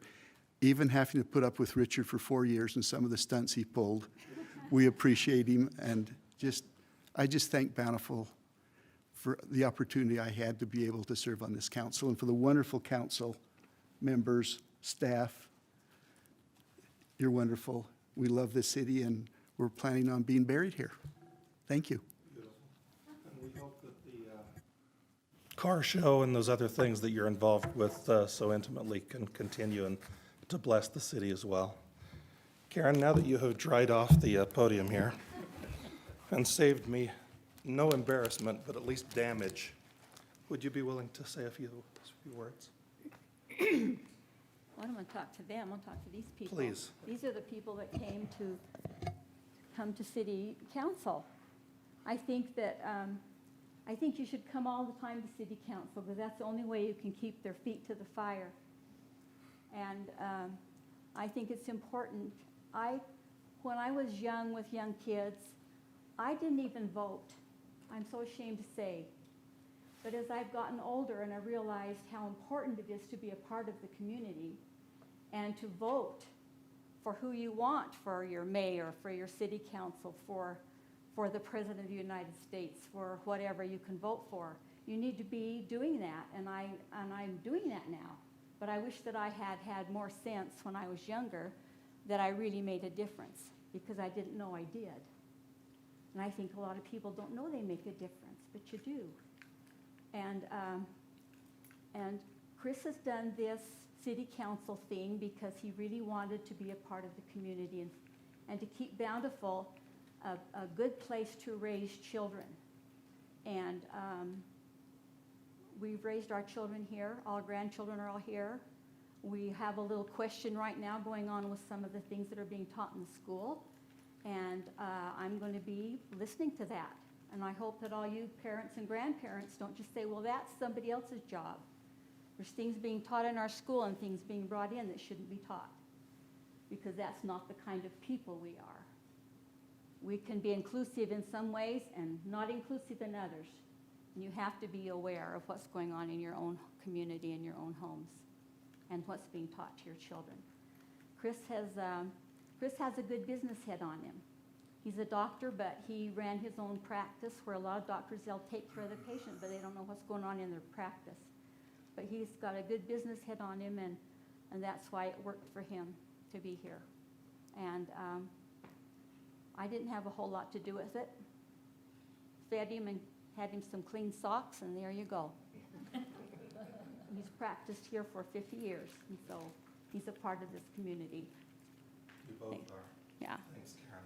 You're welcome. Chris, we have the plaque that somewhere, I think it may still be being dried out. There it is. Thank you. Oh, goodness. So I'm going to send that with Karen as well, if that's okay. And I'm going to entrust these roses with her. Don't trust the vase, Karen. You want the vase back? Richard, No. is it okay if I just say something? Please, in fact, we'd like everybody on the council that wants to feel free to you. express their feelings as well. I just want to thank Councilman Simonson for his work. You've been a good friend. Chris Simonson is a true gentleman, and there have been many times when he's walked me to my car at the end of the council meeting because it's late and dark, and I feel like you're someone who's always willing to look out for the underdog or look out for others, and I appreciate your high standards. You don't compromise on things that are important to you, and that when you're standing up for what's right, and I really respect that. I also just want to thank you. I think that it's amazing what you and the committee did with the Veterans Park, and generations will be blessed because of that, and your leadership there was amazing. It was amazing what you did. Thank you.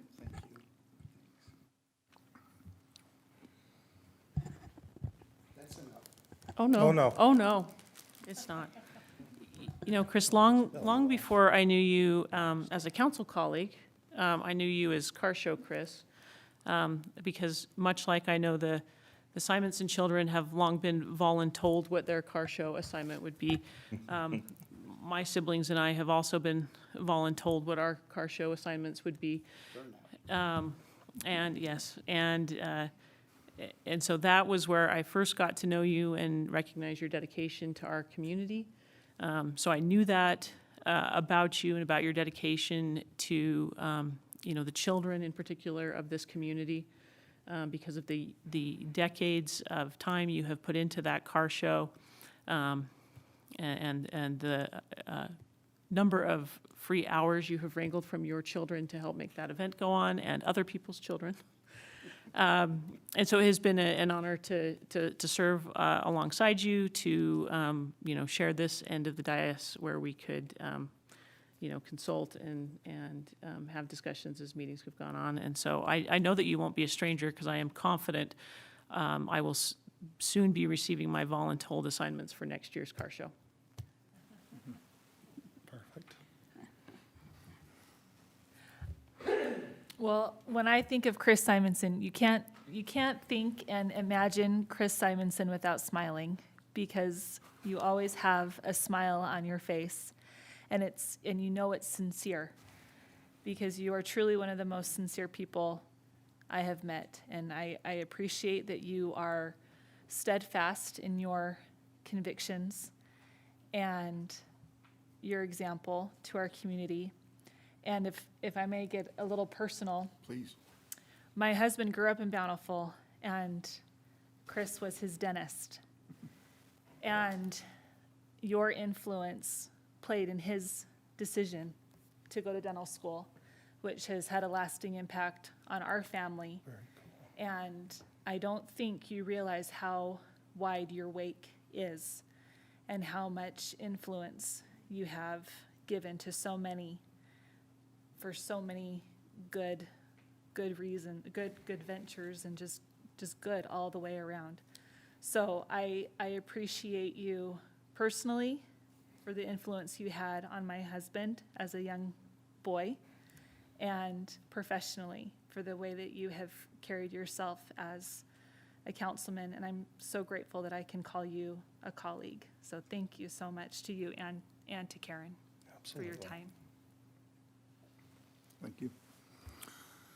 Richard, I think you've said a lot about him, and so good. Chris and I have just been able to talk with each other so nicely for so long. We've known each other for as long as I've been in Bountiful, which is 42 years. And I love Chris. I think part of it is that he's with young people all the time, so he thinks young. I just don't know that he'll ever get old in his mind, because he just thinks. He thinks with vigor, and he thinks with enthusiasm, and he's a positive person. And I love being around him. And thanks, Chris, for all that you do. We're going to do more together. So it's this isn't a eulogy or anything. So we're gonna go forward. So thanks, Chris, for all that you do. Thanks. So, yeah, we will release Karen to go sit down. Thanks, Karen. Chris, your service for Bountiful didn't start with your election, and we know that it won't end with your departure from here, so thanks. Now I have a chance to talk about Mayor Lewis. Don't send the flowers. At least not for me. Don't send the flowers. Mayor Lewis, the same things are true about you. You ran for office not as a politician, and you're still not a politician, although you have learned a little bit of diplomacy, I think, through the years. Not that you didn't have diplomacy before, but you've honed those skills. You have always been what you presented yourself to be, which is just solid, just like Chris. You have good judgment. You've shown through your life good leadership skills and good business skills, and you have brought those to the benefit of Bountiful. You've been here for the same projects and more that we mentioned with Chris, with the completion of the parks, with the completion of the renovation of City Hall, et cetera, et cetera. One of my favorite memories of you, Mayor, is the welcoming of the performers at Summerfest. You were always a delight to watch then. And you made it fun for them, and you made people feel welcome, and we appreciate you for that. I know that you have spent untold hours in meetings representing the city, and we appreciate you for that. Good things have happened on those boards that you have participated on. And I can't imagine the quantity of time that you've spent sitting in meetings and representing us. I did hear that you were voted Mr. Tour of Utah 3 years running. That was a fun stretch. That was a great stretch. And the way you caught the spirit of that event and got it here to Bountiful and kept it here in Bountiful against the odds. I mean, they move around a lot. And you were able to engage that group and bring that here and bless our residents with it. Who knows how many elementary school classes you talked to, recruiting people to come and getting people excited to come to those events. We know it was a lot. So 8 years is a while. It has gone by quickly. I just want to say that for me personally and representing the city as well, it's an honor to have had you serve as our mayor, and we really appreciate the quality of person you are and the quality of leadership that you've provided. And thank you very much, sir. That's very nice. Thank you. Thank you. Thank you. There's Melanie. I knew I saw Melanie. Mayor, do you have comments that you'd like to share before we ask Melanie to share some thoughts? Yeah, it's really interesting time in my life right now. I'm really hoping that there's a lot of salmon out there that have no idea how much fear they should have in their hearts. But I'm going to have a little bit more time to do a little more fishing and a few other things that I've wanted to do. But I've always been one that I care a lot more about where I'm going than where I've been. As much as I've just absolutely enjoyed being the mayor, for me it's been an education. I came in really in kindergarten, and maybe I'm in the 11th grade now. I don't know where I am exactly, but I know I've learned a lot, and that's been one of the great things for me. And to meet so many good people. There are people, skeptical people out there that excoriate government in every way that they can, and they think all the politicians are underhanded. And what I have found is that the politicians that I've met, I just really like them all. It's really rare to find somebody that isn't really good with people and caring for people. And I've just always really appreciated that. I find that our councils have done, boy, we've been united in so many things, and we've been in the heat of battle together, and we've been together in those heated battles, and I've loved it. When I look back, I've loved that we've had to hold our ground. I've never really got upset when people say things about me or they send bad emails, which we haven't had that many, but enough. But it really makes me mad when they say something badly about our council. It's like my children or something that really riles me up. I've said things on emails that I probably shouldn't say. I'm really careful about what I write, but I just really appreciate those who serve here and do so with integrity and with good common sense. And I've loved it. I've loved this responsibility that I've had. And I've loved these 8 years. But I'm going to go forward since I'm compelled to, as you and John Mark would say. Absolutely. Absolutely. Thanks, Mayor. Melanie, would you please? You bet.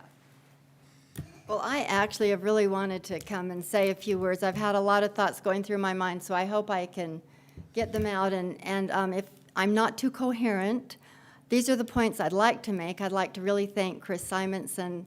Our kids went to elementary school and all through school with some of his kids, and so it's been a good association. And when I thought of the Veterans Park, or not the Veterans Park, but a Veterans Memorial, I thought of something like this, and it's like that. And I just thought, oh wow, that can never happen, and it's spectacular. So thank you. Thank you for remembering all those wonderful people who have served over so many years. And I wanted to, let's see, that was one. Let's see. Anyway, I wanted to give a little tribute to Randy, and I also wanted to express my gratitude for this opportunity that this has been for our family, because it has been fun and it's been a great opportunity for our children and our grandchildren and for me and for Randy. So I appreciate that. Have known Randy for quite a few years. We got to be good friends when we were seniors in high school at a study hall class. It was more like a party class. And we both had different romantic interests at the time, but we were very good friends. And when he came home from his mission, it was kind of attractive how much he was dedicated to his faith and the desire to be a good person. And so over the years, those things that we've fallen back on, even during difficult times. But I think as I've been married to Randy, I've noticed some other interesting aspects of his personality. And one of them is that he is a very gregarious person. I think Randy is a true blue extrovert. I don't think he has a inhibited or shy bone in his body. And that's coming from a person that knows about inhibited bones and whatever. But anyway, he really is a gregarious person. And to top that off, he's also very positive. He has a positive outlook on life. And he's really colored my positivity about Bountiful because he loves this city so much. He comes home, we have the best police chief, the best policeman, the best fire chief, the best city manager, the best IT people, the best this. And I thought, wow, this really is a good city, a great place to raise our kids. And I appreciate that positivity. And the other thing that Randy has that's good is that he really has the gift of gab. And it doesn't mean that he just talks a lot. He can talk a lot, but he really knows how to say things in a nice way. When I've seen him speak to elementary school kids when the tour of Utah was coming in, he was just cute with them.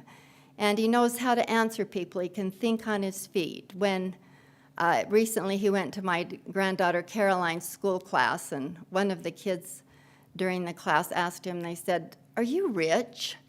And I thought, well, how did you answer that? And he said, well, I just looked down at Caroline and I pointed at her and said, I'm her grandpa. That makes me rich. He said the kids like that.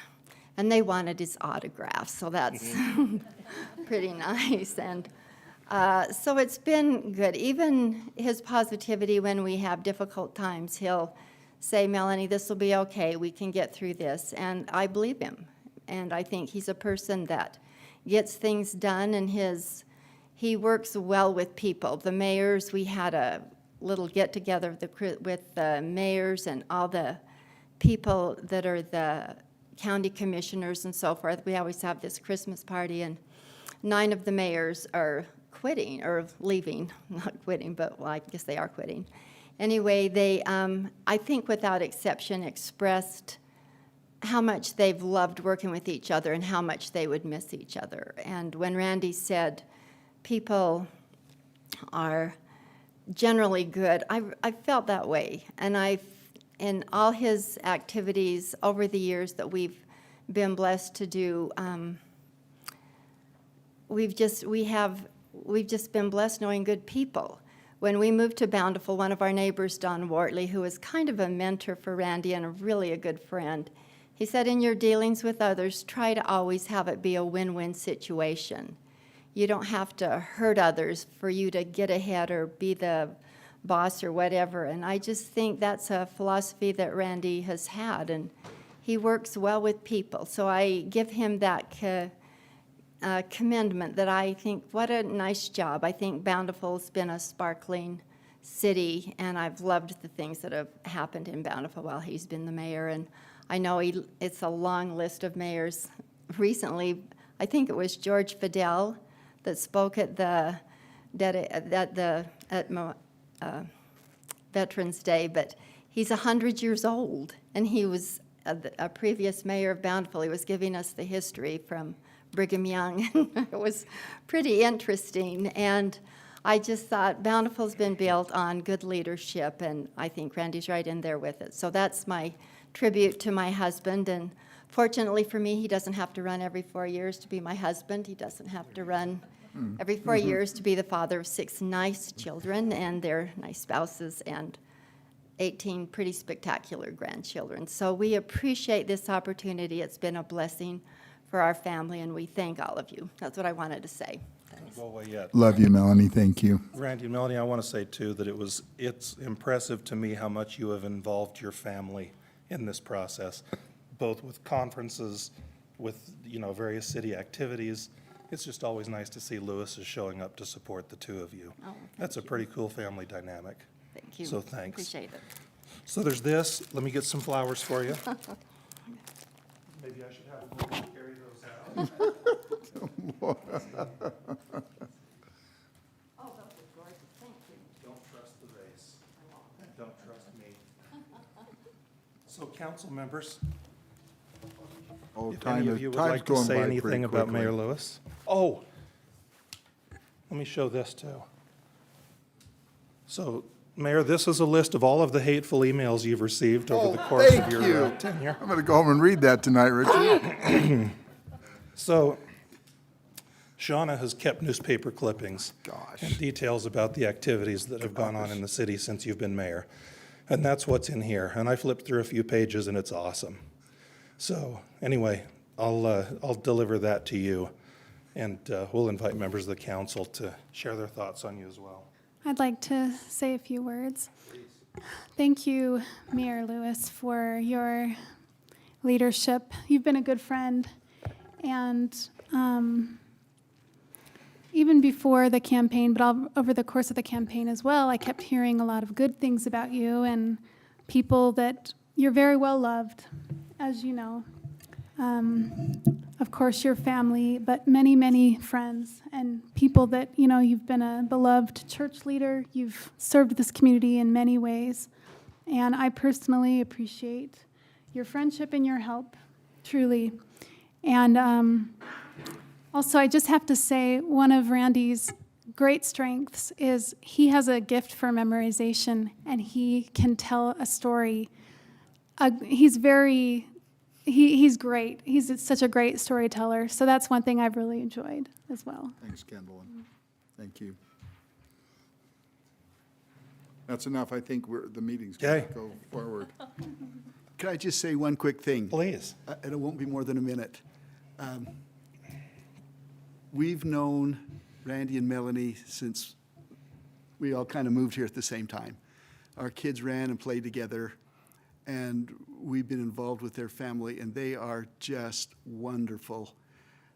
As I've had the opportunity this past 4 years meeting with mayors in South Davis, city council, county commissioners, they've all responded to me, do you know how lucky you are to have Randy Lewis as your mayor? I think that sums it up, Mayor. We are lucky to have you as our mayor. Thanks, Chris. Thank you. Thanks. Should we do rock, paper, scissors? Mayor Randy Lewis. When Melly said how gregarious you are, because that was the first thought that came to my mind. You are just fun. And I met Mayor Lewis kind of by accident. I have a daughter named Caroline. He has a granddaughter named Caroline.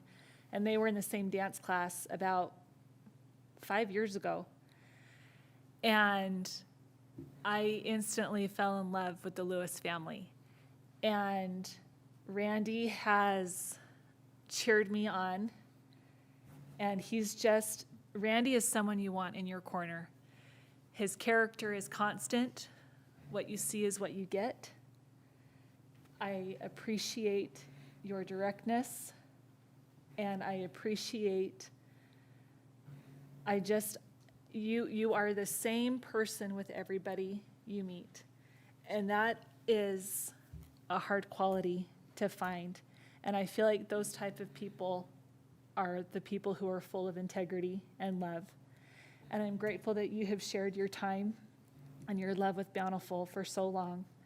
And I'm grateful for the influence you have given our community, because I think it has served our residents well, and I'm grateful for your friendship and for Melanie's friendship and for opening your home and your heart to our family and for anyone who wants a friend, because you just truly are a friendly, happy, fun person, and I'm truly grateful to know you, and I'm grateful to have served alongside you. So thank you. Thank you. Thanks. We'll Thank hug you. later. That's so sweet. Thank you. You know, before I get to comments to you, I was remiss in not mentioning Karen in my comments for Chris and Melanie, and even Bev Ward, since you're here. Legislative spouses, council spouses, mayoral spouses, it's a hard job to be that support person, the person who is sometimes gets to hear about the hard emails or the rough comments, that gets to go to functions and is sometimes,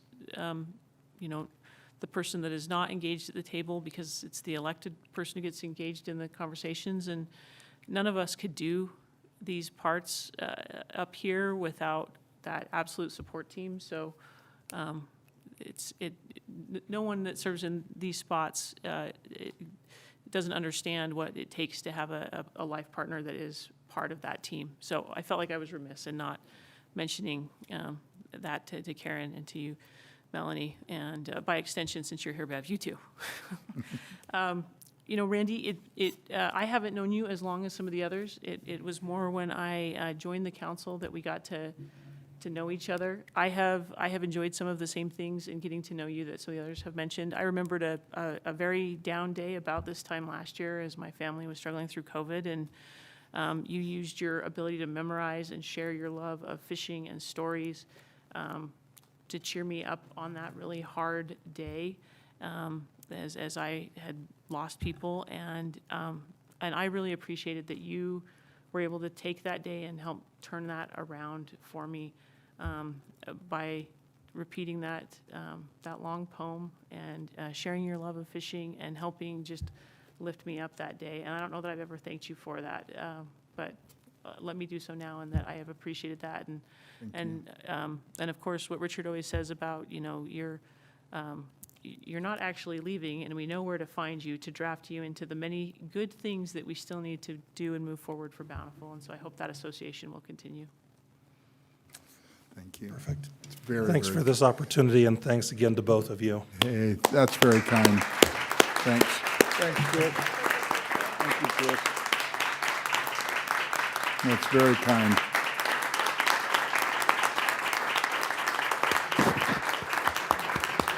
Thank you.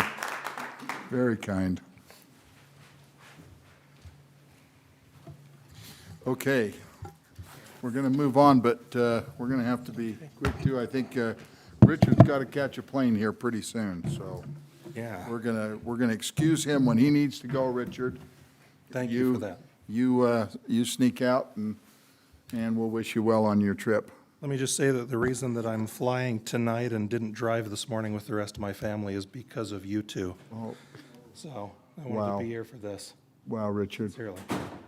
That's so kind. Thank you. I really appreciate it. It seems funny to go to the number 8, consider approval of the Washington Park Master Plan concept. Lloyd, Thank you, city Mayor. engineer. In the interest of being brief, and based on the discussion we had earlier this evening for the council's desire for the master plan, staff would recommend that the council adopt a master plan tonight so that we can proceed forward with design documents and moving forward. But with that in mind, we'd ask for your recommendations on number of pickleball courts and the size of the skate park. You think it appropriate? Thank you. I'll look for a motion. I'd like to move that we approve the master plan with 12 pickleball courts and I'm sorry, I'll need some help with the 1,400 square foot. 14,000. 14,000, thank you. square foot skate park. I will second that. And even though we are including the 12 pickleball courts, if I could clarify. Yes. I think it would be great if those can be laid out so that in the future, if this continues and we have more funding, maybe even more pickleball courts could be added. And can I ask to amend as well the motion, Kendall, that we make that west field as wide as possible? Include the 3 fields, make that west field as wide as possible so that we can use that for as many uses as possible. Is that motion clear? Thank you. Okay. Can I And ask you make one a additional second. amendment Please. to the motion? You know, I thought Mr. Densley's comments about making it very clear on our mapping document that this is a master plan contingent on funding and with potential phasing. I'd like to make sure that we include that in one of our little legend notes as well. Would you mind including that in your motion? With that, also as part of my motion, yes. Very Great, appropriate. great thoughts. Thank you. Happy to second that as well. Okay, Great thank you. comments. Any further discussions? If not, all in favor? Aye. Aye. Any opposed? Thank you. That motion passes. Thank you, Lloyd. And item number 9, we'll turn over to Brock Hill. Thank Try to you. beat that one, Brock. Okay, I will. Thank you, Mayor, members of the City Council. I bring before you the golf course cafe remodel. I think in your packet you have the description of what we're going to do up there. As you walk in the front door, on the left-hand side is the pro shop. On the right-hand side is the cafe and the cafe area and meeting rooms. So our intent is to remodel that side of the building and save the pro shop for another time. So if you have any questions about what you read that's in your packet, I'd be happy to answer those at this time. If I may, Please. I'm just curious, do we have any idea why any of the 3 other companies didn't submit bids? Two of the companies I had conversations with prior to the bid date deadline, and they both admitted to me that their schedules were full and that they didn't feel like they could give it justice and give it enough time to offer a valid bid. The third one, I just didn't hear from at all, so Even though all 4 participated in the walkthrough and everything? that's correct. This is within the budget. This is not within the budget. We set the budget a year ago, basically, when we were doing the budget documents, and anticipated some increases in pricing and and also the lack of products. But of course, prices have moved quicker and much more at a higher percentage than we anticipated. So we're out of budget about $25,000 as it is right now. I was hoping to have numbers back on the other items that we are lacking, so windows, door hardware. There was one other item, but I do not have those back yet from the vendors that I've reached out to. So the recommendation is that the council authorize the staff to enter into a remodel agreement with Red Engineering for $174,100, but then also authorize us the ability to amend the budget once we know what our fixed numbers are going to be on the other items. What that would entail is we would, consistent with our ordinance, that if the additional cost is 20% and $20,000 more, then you would have to approve that change order. So if it was more than that amount, it would have to come back here. Okay. Lloyd, sometimes on projects, like on our road projects, you have an engineering estimate. I know that COVID has made all of those estimate work difficult, but is this within the ballpark of what you would expect for a project like this? Or is it way off since we only have the one responsive bidder to use as a guide? I think right now it's fairly difficult to judge that, just because the bidding climate is so volatile. You have people who bid to make a lot of money, and you have people who bid because you have a relationship with them. So it's very difficult to judge.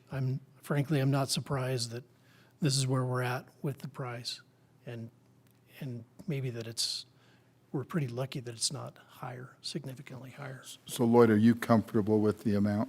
Yeah. the conversations that I'd had with the other two that called and said that they wouldn't be bidding, they both estimated that they would be above 200 anyway. So I'm confident, I feel good about this one, having reviewed the bid with the contractor. You know, given what we still need to bid, there's some concern there, but again, like Gary said, we'll bring that to you before we proceed. Since we only have the one bidder, have we used this company on other projects so that we feel comfortable with their work products and standards? That's probably my other question, since we're all alone. They're currently doing the remodel at the, on the shop expansion at the cemetery, same company. And no issues, we're comfortable with the work product? So then I will look for a motion, Can I question, Mayor, first? please. I really like the use of wood. It is really done so beautifully. The wood and the lighting and the way it's set out is, to me, is just wonderful. It's very inviting. And I think whoever was the architect in making this design should be greatly appreciated. On page 56, I really like the open meeting room because you can look out there and see the deer walking across the golf course. I think that's a plus. Thank you, Brock. I'd make a motion that we approve the budgeted amount, subject to the approvals if we exceed that by 20%. And a second? Sorry, just to be clear, it'd be, the budgeted amount is 150, so actually, I think the motion you want is the, You're right, I want the contract 174, amount. 100.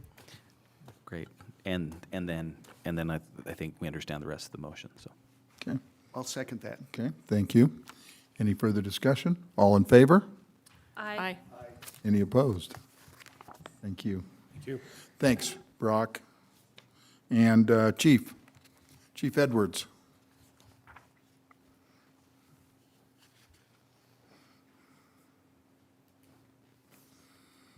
Thanks, Mayor. I'm here to present the staff report regarding adopting the Davis County PDM plan. If the mayor and council, if you'd remember, we approached this several months ago where you passed a resolution supporting the participation of Bountiful City in creating the plan. We gathered information, and we'd like to thank the engineering executive all across the city. We gathered information from our city departments regarding our risks and our upcoming projects. Those are included in this plan. If you've reviewed the staff report, you see it's a very lengthy document. Our portions from page 98 to page 105, but the items clearly listed in there are directly from the recommendations of the city engineer and others. We believe this plan represents the needs of the city, as well as making us eligible for FEMA funding, both for pre-disaster mitigation projects and for post-disaster funding, as we've experienced with the windstorm and other events. Any questions for Chief Edwards? And if not, we'll look for a motion to approve. I just hope the feds will approve the money and send it when we have a disaster. And with that, I am happy to make a motion to approve Resolution 2021-23. Thank you. And a second? Second. Thank you, Kendallin. All in favor? Aye. Any opposed? Thanks, Chief. Thank you. Appreciate you. And Alan Farnes. How are you, Alan? I am well, thank you. Great. Thank you, Mayor and members of the council. I am here to present the purchase of 90 distribution transformers. 60 of them are for overhead rebuilds, and 30 of them are for replacements in pad mounts that are in underground areas. We are recommending that we go with not the low bid, but it's really close, based on the difference in delivery of at least 12 weeks, possibly more. Any questions? If not, we'll look for a motion. So moved? And a second? I'll second that. Thank you. All in favor? Aye. Aye. Any opposed? Thank you. Hey, Alan, thank you. Hey, by the way, that's why the other night when they did the party and they gave tickets out for prizes, I was hoping I'd win a transformer. Thanks. All right. Okay, back to you. Thank you, Mayor. Thanks, Lloyd. Tonight, for your consideration, we have a recommendation from the Planning Commission for preliminary and final approval of the Desert First PUD plat. You may remember back to the approval of the Deseret First Credit Union building in 2019, or excuse me, 2020. That was recently completed earlier this year. And in the back of that site was kind of a vacant piece of ground. And that was always a little bit ambiguous about what was going to go back there. But Mr. Brian Nolden, on behalf of Deseret First, has submitted a plan to put some automobile storage units back there. And it may be very helpful if Francisco and I can kind of tag team some of the architectural review with the PUD plat itself. Just from a code analysis standpoint, it appears the PUD plat meets all of our requirements for a PUD type subdivision. The minimum number of units required is 4. This development is proposing 6.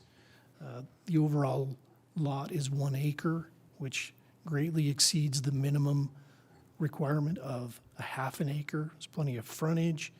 Utilities are all installed. It's really ready to go. It's about as shovel-ready as you can get on a project. That being said, I'll turn a little bit of time over here to Francisco so that he can maybe explain a little bit of the architecture that's going to go along with this. It's helpful to understand that in light of the units in the back of the site where the PUD itself is going to be. Thank you, Lloyd. If you turn to page 371 in your packets, we have the site plan there, which it does include the existing improvements there of the existing credit union, and then the proposed building, it's towards the rear of the property. Which one do you want? 371, it's the site plan. You can jump to the architecture in just a moment. I was just giving you the lay of the land first. 371, that's what I got. 71. I have much less pages Oh, my to my goodness. packet. I am looking at a planning commission packet, so I do apologize. I'm only off by 300. Only 300. I'm only off by 300. So if you look at that site plan, you'll get a good lay of the land. I do have a paper copy here in front of me, so I'll just go to that one. Yeah, that's funny.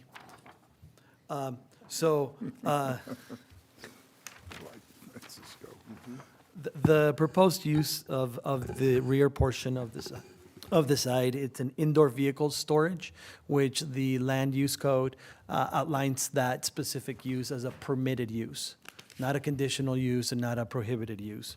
I do point out on my staff report, page 67, that self-storage units or warehouses without offices and also vehicle salvage wrecking are expressly prohibited. The land use code doesn't help us much in defining what an indoor vehicle storage is. So we're using the lowest common denominator. We're sticking to exactly those 3 words: indoor vehicle storage, not self-storage, not a warehouse. So we do feel that we need to point that out. This is located in the heavy commercial zoning district, which is my zoning district that allows more uses than any of my other uses, as Lloyd indicated. Also, for the site plan and architectural review, the Planning Commission did forward a positive recommendation. That they looked at this during the December 7th Planning Commission meeting. And also, going back to page 71, the code requires a setback of any commercial development adjacent to or abutting to a residential project to be 20, with a caveat, 20 feet minimum, with a caveat that the approving authority has the ability to reduce such setback. And simply, if you go back to page 71, if you take a look at the proximity to that residential development, which is directly north, And you can see there on that page 71 how the credit union, they didn't seek that exception. And I don't believe that we would have provided a positive recommendation based on its proximity to 500 West. This is a completely different animal, for lack of a better term, because it's tucked away all the way towards the rear of the property. And furthermore, the residential project to the north does have a carport that buffers that. And we took some pictures of that site looking into this building, and you'd see that it's somewhat mitigated based on, it is mitigated based on that current location. The Planning Commission examined exactly that, and as recommended by staff, we do recommend to reduce that setback from 20 feet to 10. This is not a variance, this is not a special exception, but this is an exception that's codified. So you have the right to do that as you are the approving authority on these matters. Looking at the architecture, now we are on page, I better get it right. That is too funny. 73 versus 373, same page. We're looking at the architecture where they're using both concrete masonry unit, CMU, with aluminum paneling. They've got two tones on it, and it's not a bad-looking building. So basically, because of the nature of the requested application, we are requesting that we consider this as a preliminary and final architectural and site plan review. The landscaping that is to take place here in this specific area, it's about a 5-foot buffer, 5 and 10-foot buffer around the perimeter. They were supposed to submit a landscape plan signed by a landscape architect. They didn't, but we felt comfortable looking at that building permit review based on the size and the impacts of the property. And that was listed as a condition of approval number 1 on the site plan staff report. I'll be more than happy to answer any other questions regarding the architectural and site plan review. If you're ready for motions, we do need these to be separate, one for the plat and one for the architectural and site plan review. Lloyd and I will be more than happy to answer any questions regarding this proposal. Any questions? And if not, I will look for a motion on both of those items. I think, Mayor, we need to keep them separate. Take it one at a time. Yeah, Okay. that's what I mean, yeah, separately. Okay, I would like to make a motion that we consider, that we approve the preliminary and final architecture and site plan review for the proposed Deseret First rear indoor vehicle storage building. Oh, I'm sorry, the first one. Let me start over. I'd like to make a motion that we consider preliminary and final approval of the Deseret First planned unit development. And a second? Second? Thank you. All in favor? Aye. Any opposed? I'll look for a motion for the second part. Sorry, just one comment on that last motion. It's actually approval of a plat. I'm assuming you're comfortable amending the motion and vote to do that? Okay, yes. Seeing heads Said nod, okay. yes. I knew it was an implied plat, like an implied U, so. Okay. Sorry it wasn't on the agenda. So are we ready for another motion? Please. Mayor, if I may, a motion that we approve the preliminary and final architectural site plan for the Deseret First rear indoor vehicle storage building. And for a second? Second. Thank you. All in favor? Aye. Any opposed? Thank you. Again, back to you, Francisco. Thank you. Do we need the presentation, or are you comfortable flipping through the pages? I promise I'll give you the right page number. But I got it here already. Sorry, I gotta. I don't know what's happening here, but we'll try to go fast. There we go.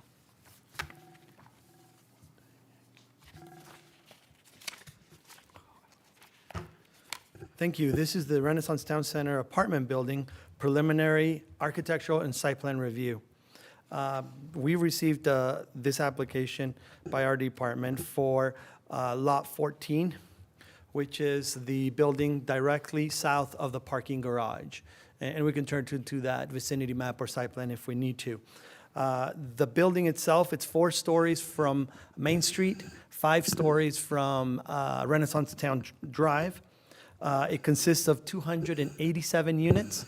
When we last amended the master plan in May of 2019, we thought it would be a little bit more, 299, something like that. We anticipated that the building would be 333,000 square feet. The current proposal is 256,000 square feet.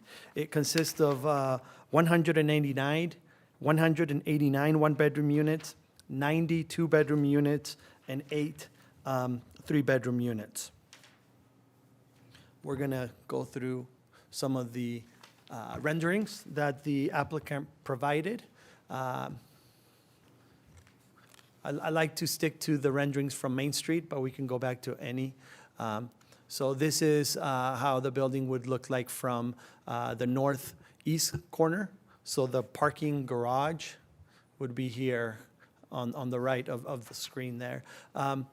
I do got to tell you that the application submitted by Mr. Bruce Broadhead, who is here, and his project manager, Roy Barty. Bruce indicated that he has a good track record of making his buildings look like the renderings.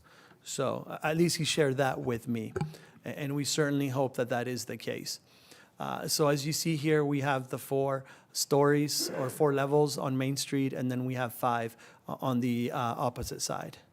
This next rendering is looking at it from the mid-block southeast of the property. So you'd be across the street here on Main Street. The building does have a parking garage, which the apartment units completely wrap around this parking garage. We do consider this to be a minor change from the master plan, in that it was a concept to extend the second parking garage from the existing parking garage. The applicant received heavy comments from their architect to not do that and to break the parking away from the existing one, which provides a better experience for anybody walking on Main Street, as they would start from 1500 South on that development that's the Maverick, that's not part of it just yet. It would jump over to the existing parking garage directly east of Tower 1. It would then switch to this view right here, the apartment units. Then it switches over, as you can see here. Oops. Didn't mean to do that. Then it would switch over right here on this gray tower towards the parking. That's this same gray tower, as you can see here towards the right of the screen. Then we have the parking garage, and then the apartments continue on. And this would be the final view from Main Street, looking at it from the southeast corner towards the front. What's the approximate south that would line up with where the entrance to the parking garage is? The approximate south, I'm looking at Lloyd to see if he can help me with that. There are 2 more development sites, 2 more smaller sites directly south of this. I would say 15th, 18th, probably 17th. Yeah, pretty close. Is there a cross street that lines up, or are there any entrances into the neighborhood that's on the east of Main Street? Catching up with the site plan here, just a sec. I can see if I can find an exhibit that would show that. Page 100, I believe, would show the approximate location of the entrance into the parking garage the best. It is a little bit north of the intersection with 1700 South.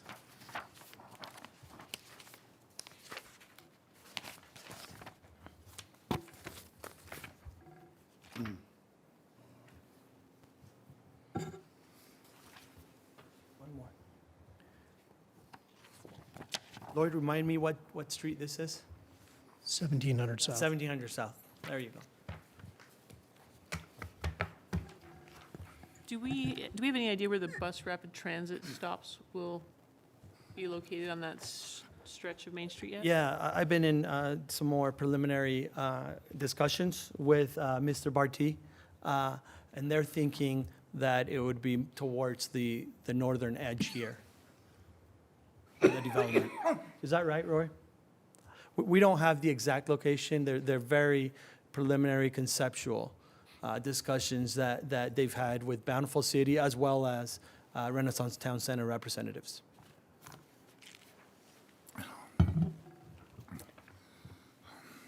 I'm not sure I have a specific question, just that, we are increasing traffic on Main Street with this development, with what I understand is the new very popular grand opening of Thirst Drinks.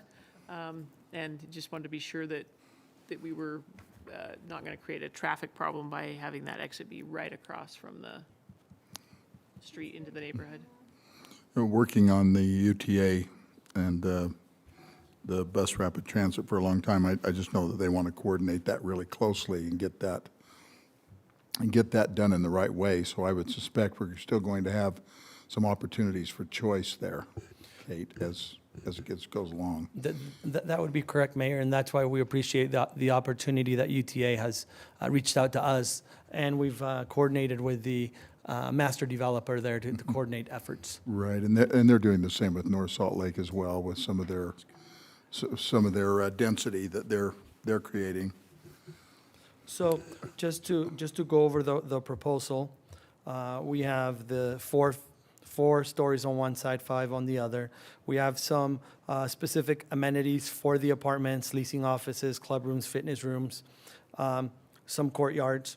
The building would be built in 4, not necessarily facing or staging, but in 4 components, as they would try to seek occupancy for one place as they would move on to the next phase of it, starting with the parking garage. Is that correct? Yeah, that would be the first part that they would build. In looking at the master plan, the proposal meets the indicated setbacks. It meets the allotted building height that the city had approved originally. And I just want to talk about parking real quick. The code is clear in that in mixed-use developments, the developer is supposed to provide parking spaces that are allocated or indicated parking ratios in the land use code, or they could provide a parking study. If you remember the discussions that we had back in May, there was a discrepancy with that traffic study that they had not used the latest and greatest standard, and the applicant was able to provide an updated study that shows the latest and greatest parking manual from the Institute of Transportation Engineers, as well as using the appropriate methodology for parking reduction for mixed-use developments. The study indicates that the proposal requires 376 parking spaces. The applicant proposes 397. As an overall number of parking spaces, the updated parking study requires a minimum of 1,426. The applicant is providing 1,585. So they're placing more than what that specific professional is indicating would be required. And that parking study was indeed included as one of your exhibits in your staff report. And of course, staff, we looked at it, and also the Planning Commission. Oh, go ahead. I appreciated having the parking study included and did note that there was more than what would be required for this particular building. Is there more for this particular building because they anticipate sharing any of this parking with any of the future sites? I know that we had discussed that each building in this master development would need to have its parking examined at each stage, and so I was just curious as to why the overage in this one. Was it just You're asking why? any concerns about parking, or will this be shared with some future tower? You're asking why the extra 100 overall, and why that number was certainly allocated by the developer. In their market studies, they also need to not just simply trust a minimum that a traffic engineer through their company provides, but also part of their marketing. And it is also anticipated that as more sites get developed, that could simply shift where people park and how much parking is allocated. And the reason why we did that is we didn't want them to develop the last site, and they said, oh, there's no parking for it. So we didn't want to have that problem, so that's why we agreed with the developer that every time that they provide another building, we take a look at the parking. But as far as their specific question as to why the extra, I believe that would be a better question for the developer. So I am curious, will any future sites share this parking, or will it be completely dedicated to site 14 only? Well, and I'm sorry, I didn't catch that point. The parking will also be used by the public, the general public. It is not exclusive parking for Lot 14. So, hello, my name is Roy Barty. I'm with Ridgemark. I am Bruce Broadhead's owner's representative and project manager for this project. Do you need an address too, for the record? 435 South, or I'm sorry, 435 West, 400 South, Salt Lake City, 84101 is my address. In answer to the shared parking, yes, that study, if you read deep into the study, the whole purpose of that study was to examine shared parking and time of day parking, and it's a time of day parking analysis. So it's looking at both, the peak levels of parking during the daytime and peak levels at nighttime when the residents are there. And yes, that parking structure, that particular parking structure has 100 stalls more than it needs because we anticipate those stalls being shared with other developments in the future. So whether that's people parking for BRT or people parking for some of the future commercial, or we have one more mixed-use building planned on Lot 11 that, frankly, that's probably what will get parked in there the most in that particular building. So will this parking have some type of a gated access for the residents, or will it truly be open and anyone can park there for any length of time? It will be secure at night, but during the day it will be open to everybody during the day. But at night it will close down. It will be secure for residents at night. I just want to point out that this is comforting to a lot of people, like neighbors of the property, that are worried about too many cars on the street, to know that they're providing lots of parking is comforting to many of the neighbors. So I agree that was, when I initially read it, I thought, that is great, because that has been a surrounding neighborhood complaint about parking. What I worried was, are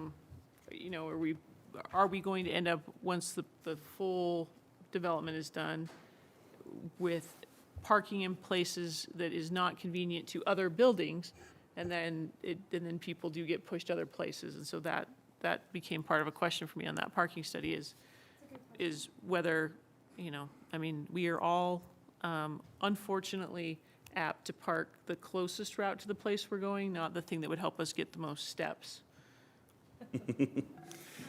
Yeah, and we don't need to revisit this tonight, but the master plan does show that we've got a significant amount of parking around each different lot and each different potential project in the project.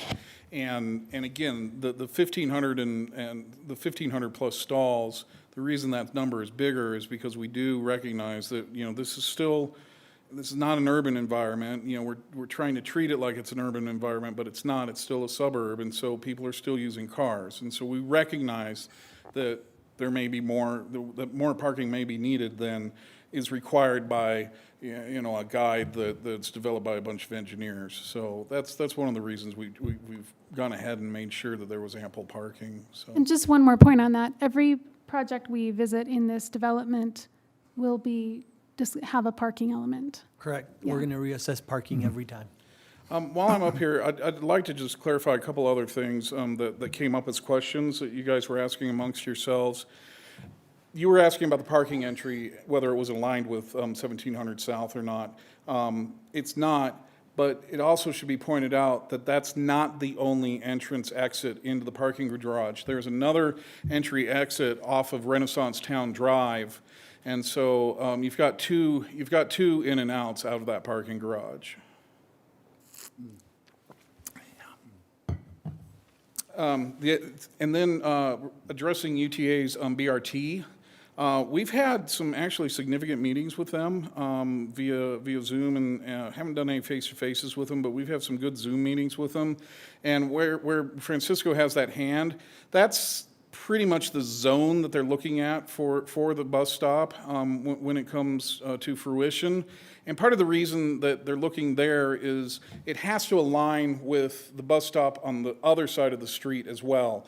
And they have a crosswalk, there's a dedicated crosswalk that goes between the two bus stops, and so they need those to align. And so it makes the most sense at the north end of this project, which aligns with that pedestrian access that goes between Lot 11, Lot 14, and the existing parking garage. So it's actually, it turns out to be a good place for the BRT stop, so. And then the last thing I wanted to address with you while I'm up here is the sequencing.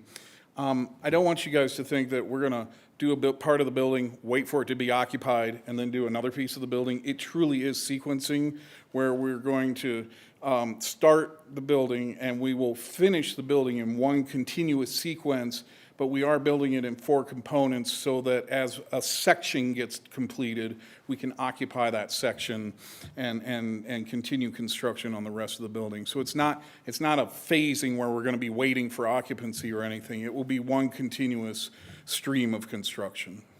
Does that make sense? Yeah, Okay. that's good. All right. It's good to know. All right. Any other questions while I'm up here? Could I ask a question? Francisco, could you put up one of these drawings for us, please? Yes, it's just, as I look at this, and Francisco made the comment early on that this is what it's going to really look like. I mean, so this is That is the what look. it's going to look So like. when we see that, we're going to see that. We're not going to see maybe 3 of those pillars gone. Nope. So this is it. This is not a function follows form. This is actually a form follows function, so we will need those pillars. So all of these pictures that you've sent us is exactly.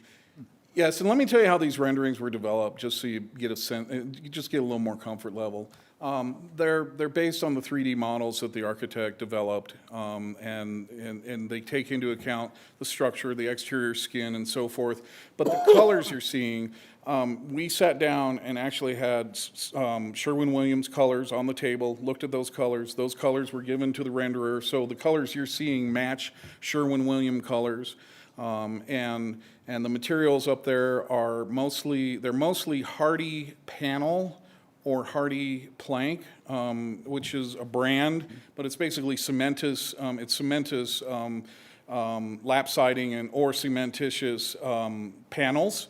That's the majority of it. There's no ephes, there's no stucco on this building. And then the rest of it is something called Nichiha, which is a fiber cement product, which is just a little more rich, and it gives us that kind of that wood flavor in a couple locations. But yeah, this is what it's going to look like. And if I could point out before you get ready, each one of those floor units along Main Street will have a dedicated main entrance. So we didn't want to see blank walls. We didn't want to see just windows. But each one of those floor units, ground level units along Main Street will have entrances to add to that mix that we want to see activity and vibrancy along Main Street, at least for this residential component.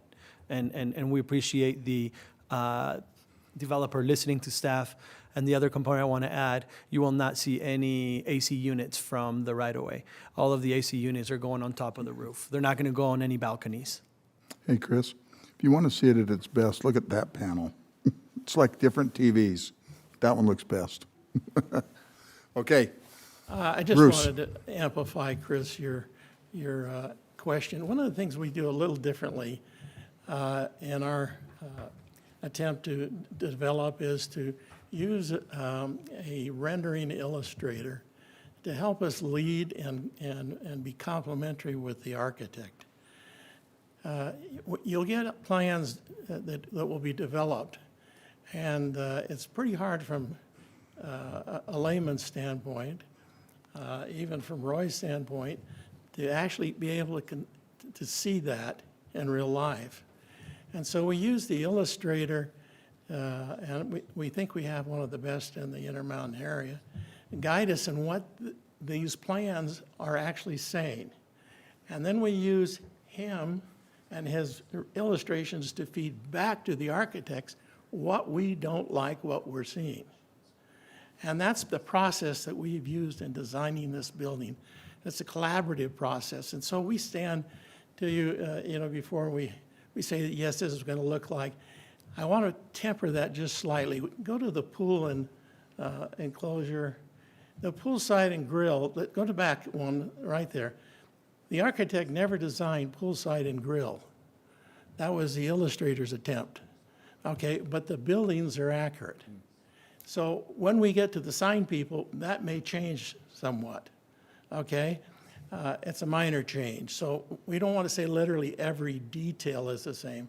But what we want to say is conceptually and with the building materials, they've been honed about as well as we can hone them at this stage. And we found that the illustrations we've produced in the past have been remarkably close to the finished product. Well, I am very, very impressed with this and the way it looks. I compliment you on the time and the effort that you put in to make this look so delightful. Thank you. And we want to take the pride for this project. It's the first project of its kind in South Davis County.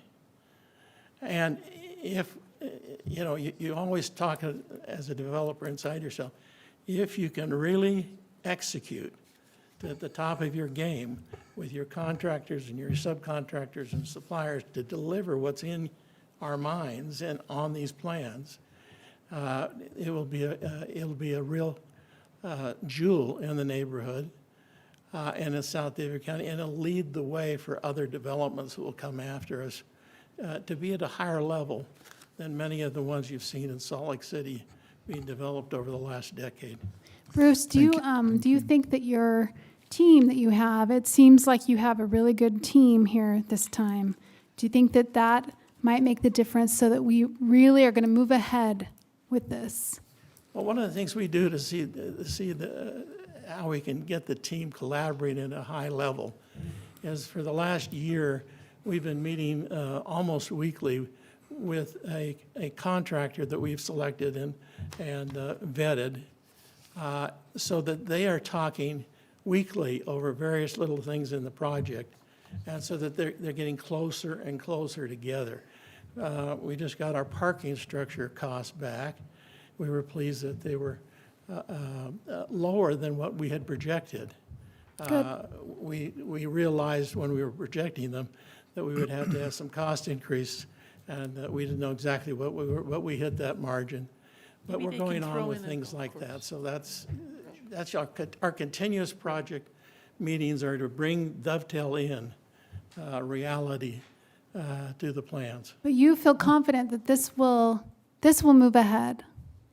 Do I feel confident? Yes. Okay. Yeah, that's one of the things you strive for, and that's one of the things we take great pride in producing. Thank you, too, for explaining those things to us.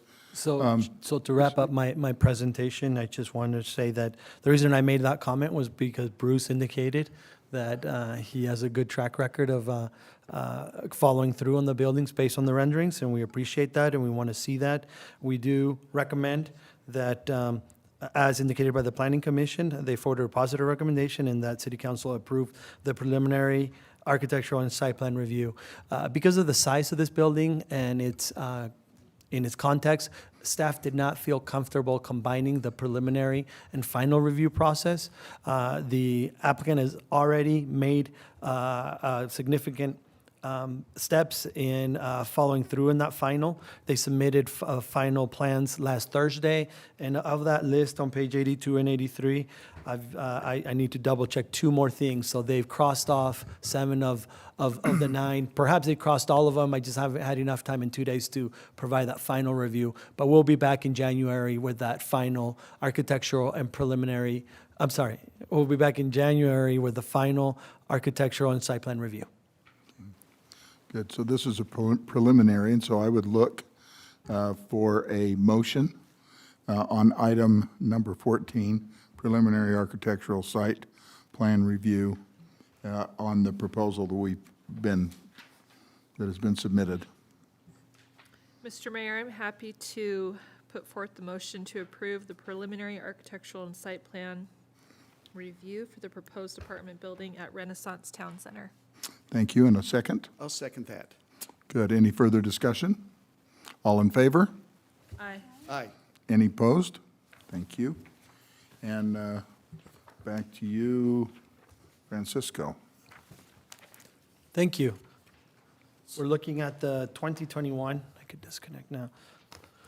We're looking at the 2021 Moderate Income Housing Report. We rely on the Utah Department of Workforce Services. They provide all the projections that are indicated in the report. And we look at them on a yearly basis. We have you take a look at it, and we submit this to the state. I think, we also put it on our website. So we are not a municipality that cranks out subdivisions left and right, like some of our friends up north or down in Salt Lake County. So slowly but surely, we try to follow through on moderate income housing. As you recall, last year we adopted 3 strategies that we're going to strive to take a look at and fulfill. We had the ADU ordinance that we amended prior to the state's requirement, an HB 82. We thought we were there. We tweaked that. And I would be happy to report that since we had that last update regarding internal accessory dwelling units, I've only received 1 application so far. It came in today for that. We thought we were going to have more being submitted. We've only had 1 since. So this is more informational only, as we're required to submit this to the state. And the report, let me get the page right, I believe starts on page 129. It outlines the 3 goals that we were asked by 2019 SB 34 to identify. We haven't amended those, and then all the numbers that you see here are from the Utah Department of Workforce Services. We're not too pleased with the numbers that they provided. It was a projection based on data from 2017.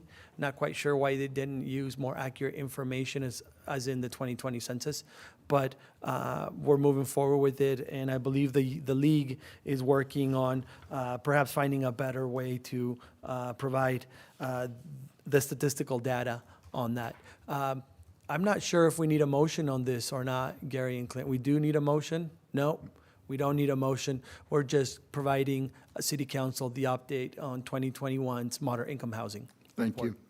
You're welcome. Appreciate it. Turn the time over to Clint Drake for the next item. Thank you, Mayor. This is we're seeking authorization to participate in the national opioid settlement. Just very briefly, the state has been involved in opioid litigation along with all the other states and some opioid manufacturers and distributors. Currently, the AG's office, on behalf of the state, has agreed to a $150 settlement. If enough cities and counties participate, then the money goes up substantially. This may not necessarily have a precise direct benefit to Bountiful as far as money allocated, but it will have a huge benefit to the state, to the county, and to our community as well. I'm happy to answer any more specific questions if you'd like, but it's basically just giving us authorization to enroll and opt in to You're sign asking on for to it. authorization. I'm asking for some authorization. Okay, thank you. If there aren't any questions, I'll look for a motion. I have a Please. quick, just clarifying question. As far as on the application or the participation form, it says governmental entity. Did we sign up as a city or a county? Yeah, or the city. just as a city individually? Okay. So this is just authorizing us as staff to fill that out and sign off on it. I'd like to move that we approve that resolution 2021-24, authorizing the participation in a potential opioid settlement. Thank you, Kendallin. And a second? I'll second that. Thank you, Chris. Any further discussion? All in favor? Aye. Any opposed? Nicely done. Mr. Hill, you have the last say today. Amen. Then that's it. So let it be. Let it Very quick item. Each year, the city council is required by state code to publicly notice their annual meeting schedule. We have for you in the packet tonight the annual meeting schedule. The council is scheduled to meet on the second and fourth Tuesdays of each month, with the exception of Tuesday, November 22nd.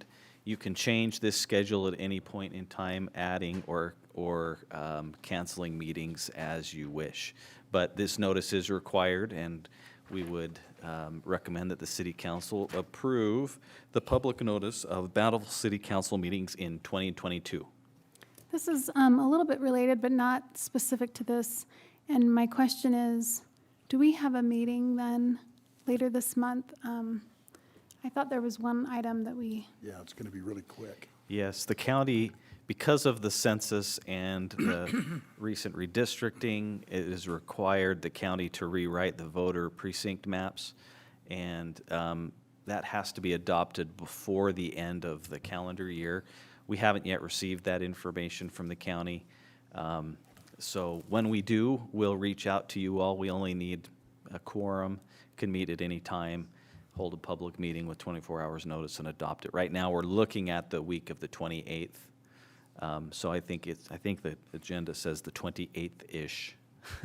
okay. I was just concerned because I knew that I would be out of town, but we can figure that out as time progresses. With the quorum. Yes. Yeah. Okay. So I'll look for a motion. Mayor, I'll move that we approve the public notice of Bountiful City Council meetings in 2022. Thank you. And a second? Second? Thank you. Any further discussion? All in favor? Aye. Aye. Any opposed? Okay, I will look for a motion to adjourn to a closed section. Mr. Mayor, I'll make a motion to adjourn to a closed session to discuss the purchase, exchange, or lease of real property, reasonable imminent litigation, and/or to discuss the character and/or competency of an individual according to Utah code, and that we do so in the conference room. I'll second that. Yeah, Thank you. That's a roll call vote, and somebody did something with my random papers, so we're just Okay. going to have to go in order here with Councilmember Okay, we'll start Bradshaw, down there with you. Aye. Councilmember Simonson, Aye. Councilmember Harris, Aye. Councilmember Segura Bar. Aye. Okay.